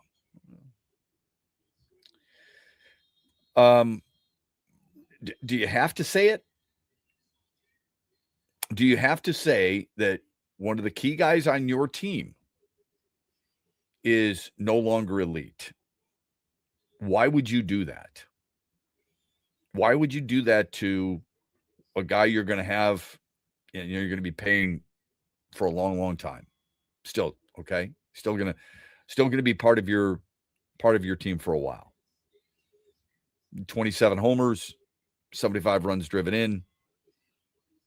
Maybe a guy who isn't what he was when he was winning MVPs because the WAR was low, had some injuries, no doubt. I don't understand why you have to do that. I like Dave Dombrowski. I think he's really good at what he does. I think it's pretty obvious. I think he's a Hall of Fame type of general manager. I don't know why you feel like you have to, dare I say, alienate a star player. Who are your stars? Kyle Schwarber, Trey Turner, Nick Castellanos is gone. He's now in San Diego. JT Realmuto signed back, and that was he's getting up there in age. And Bryce Harper. I don't get it. And I would say this, if Scott Harris said that about a certain player, I don't think you'd like it very much. I think you like it because you like Dave Dombrowski. I don't think you win. I don't think that does you any good. Not for your team, not for your player, not for yourself. I think the way you handle that is, look, we expect more out of Bryce Harper. We know he's got it in him. We know what a great player he has been in the past, and we think he can get there again. And I think you've opened up, at age 33. He's still 33. He still can get it done. There's no reason to be talking about a 2-time All-Star, 4-time Silver Slugger, 2-time MVP, I should say, 8-time All-Star, and a 4-time Silver Slugger that way when you need him for your team to be successful this year. My heel is Alex Anzalone. Stay off X. Amen. 100%. So Trent's was a good one. What's the point of doing that? You look small, you look petty, you look sensitive. I just don't get what's the best case scenario with you doing that. Like, how do you? What do you gain? What are you trying to do? Are you trying to get people to come to your defense and say, "Pay the man"? Right. Like, I don't get it, because that's not what happened. You know what it is? That's an emotional reaction. He saw it, he got pissed, and he immediately went to Twitter without thinking about the repercussions. Yeah, and I guess that's validated in the fact that he deleted the tweets since, so correct. Clearly he did have some sort of regret there, but it was just odd. You know what? It didn't seem like him, or does it? What is it? Well, see, I would say no, but then again, last offseason we had similar stuff going on with him, speaking out on social media and sending subliminal messages. So I think it was him. And I guess, unfortunately, that is who he is, and he's maybe burning bridges on his way out of town. Remember this. He's also the guy in training camp who talked about wanting a new deal. Yeah. Now, we in the media kind of love that. Let's be honest. We kind of love it because what do we want to do? We want to talk about it. He's given us fodder. He's given us topics. He could have easily done that for us, and he did. But he wishes, and maybe somebody might say it actually benefited him because he did get a bump last year. Remember, they gave him $6.4 million, I think, when he was due to make less than that. Let's be honest. Is Brad Holmes looking at Alex Anzalone and say, "Hey, why are you taking a shot at our social media team?" If Brad Holmes is only making decisions based on what a guy is doing on social media and having problems with his social media teams, he's probably in the wrong business. How many people at Ford Field, you and your brother go there for the season opener, all right? Home opener. And Alex Anzalone's out there wearing number 34. He doesn't have the green dot. He hasn't done enough to be captain again because he said something on social media. He makes a tackle. He has a pass breakup. Or you and your brother going, "I'm not cheering for that guy. He took a shot at the Lions social media team. How dare him?" Of course not. No. This is something that gets forgotten pretty quick.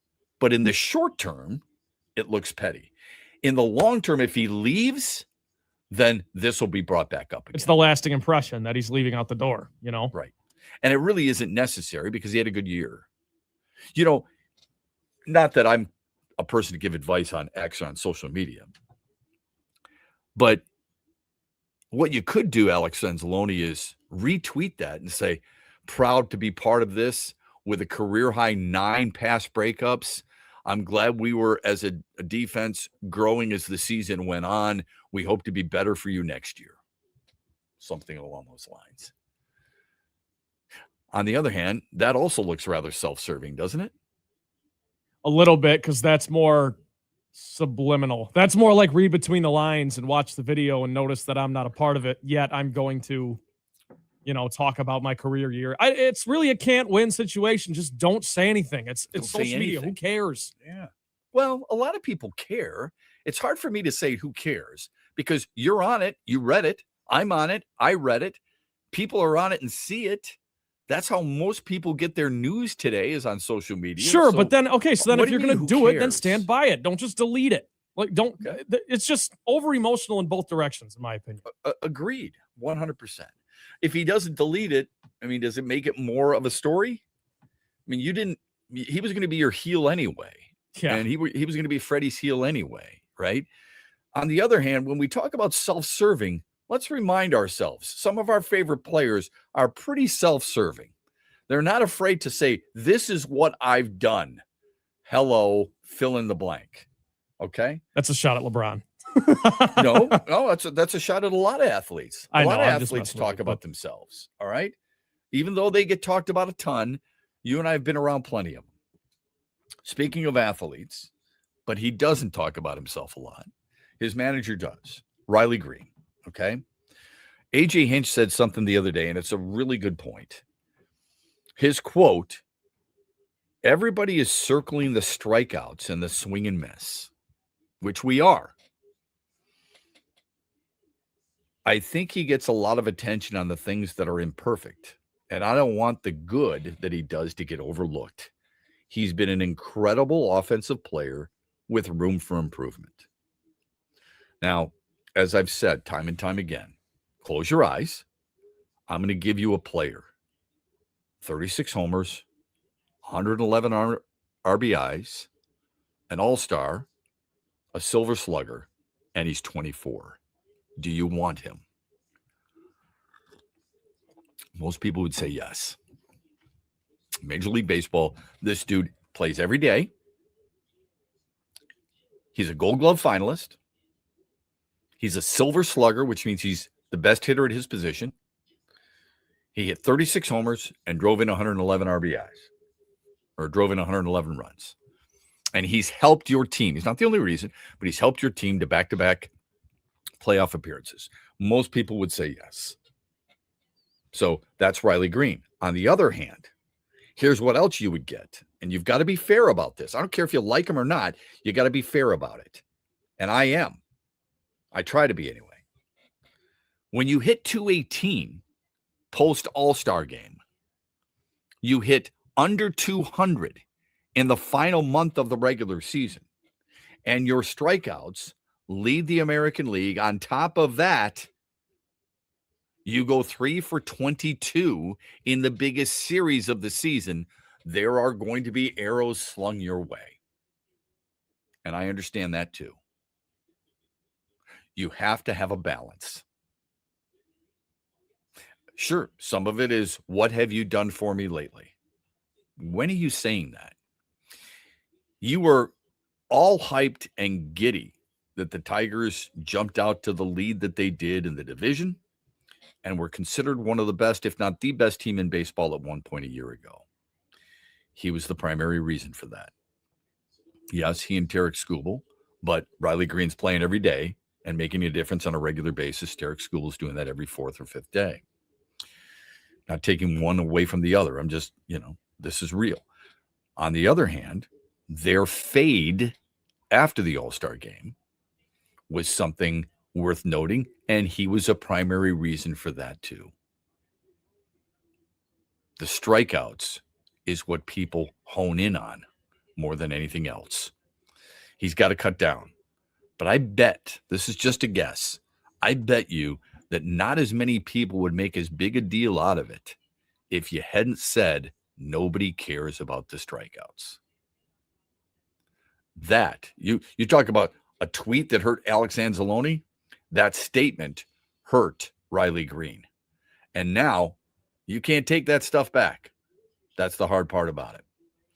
So AJ Hinch understands that, but I love what he said because so many people are dwelling on the negative rather than viewing a lot of the positive. And Hinch said you can psychologically mess a guy up if you're not careful by obsessing over something that people don't like or some imperfection in his game. We choose to continually nudge him for improvement in those areas, but I wouldn't overhaul anything if I'm coming off 2 successful seasons. Excellent quote. Perfectly said. Does he need to tweak some things? Absolutely. And he admits it. He says, look, when I got 2 strikes on me, I can't be trying to hit a 5,000-foot home run. Which tells you the home run thoughts are real. Let's get to the final results of the poll question. We have one for you every day. It's the Mitch Lyons Wealth poll question of the day. What did we ask you? Do you like the Tigers' alternate uniforms? Yes or no? What did the majority say? You know what? X is down for me right now, Shep. Okay. I cannot get on our page. All right. How about the daily wager? Daily wager did not go well after a 4-0 start to the week. I took Michigan State -1.5, and we know what happened there. It's not good. That's as bad a game as I've seen them play all year. Yes. And by the way, I will make sure that we update you on the poll question tomorrow, but for whatever reason, I can't load tweets right now. That's happened in the past, so that's unfortunate. But tonight, daily wager is going to be rough for a little while because we do not have any Pistons to bet on. That has been the well. I'm looking at college basketball right now. Syracuse plays Duke tonight. They are a 19.5-point dog at Cameron Indoor. I'll take Cuse to cover 19.5. Just don't get embarrassed. Have some pride for your program. That'll be at 7 o'clock tonight. Yes. I thought you were going to go with Wagner and Long Island, but I'm glad you went with the more well-known team. I thought maybe Grambling and Prairie View A&M was in your future, but I'm glad you went with the bigger names. We'll be following that for sure. By the way, 3 against 5 tonight, Houston at Iowa State. No, we're not going to talk about it on X's and Bros tomorrow. Just giving you a little bit of a schedule in college basketball. We're back with you tomorrow morning, 6 a.m. here on X's and Bros. Don't forget the huge show later on today. We've been brought to you this hour by Avello Airlines. Have a great Monday, everybody, and thanks for giving us some time. You've worked hard for decades saving in pre-tax retirement plans like 401ks and IRAs, saving on taxes now. But as your retirement now approaches, you're going to get taxed at rates you have no control over. Hi, I'm Mitch Lyons, founder of Mitch Lyons Wealth. Your 401k balance isn't worth what your statement says. You could lose thousands of dollars to taxes, and those distributions can impact other areas of your retirement like Social Security and Medicare. Could a Roth IRA conversion be of help to you? You've probably heard of Roth conversions, but it can be confusing. Should you convert all at once or over time?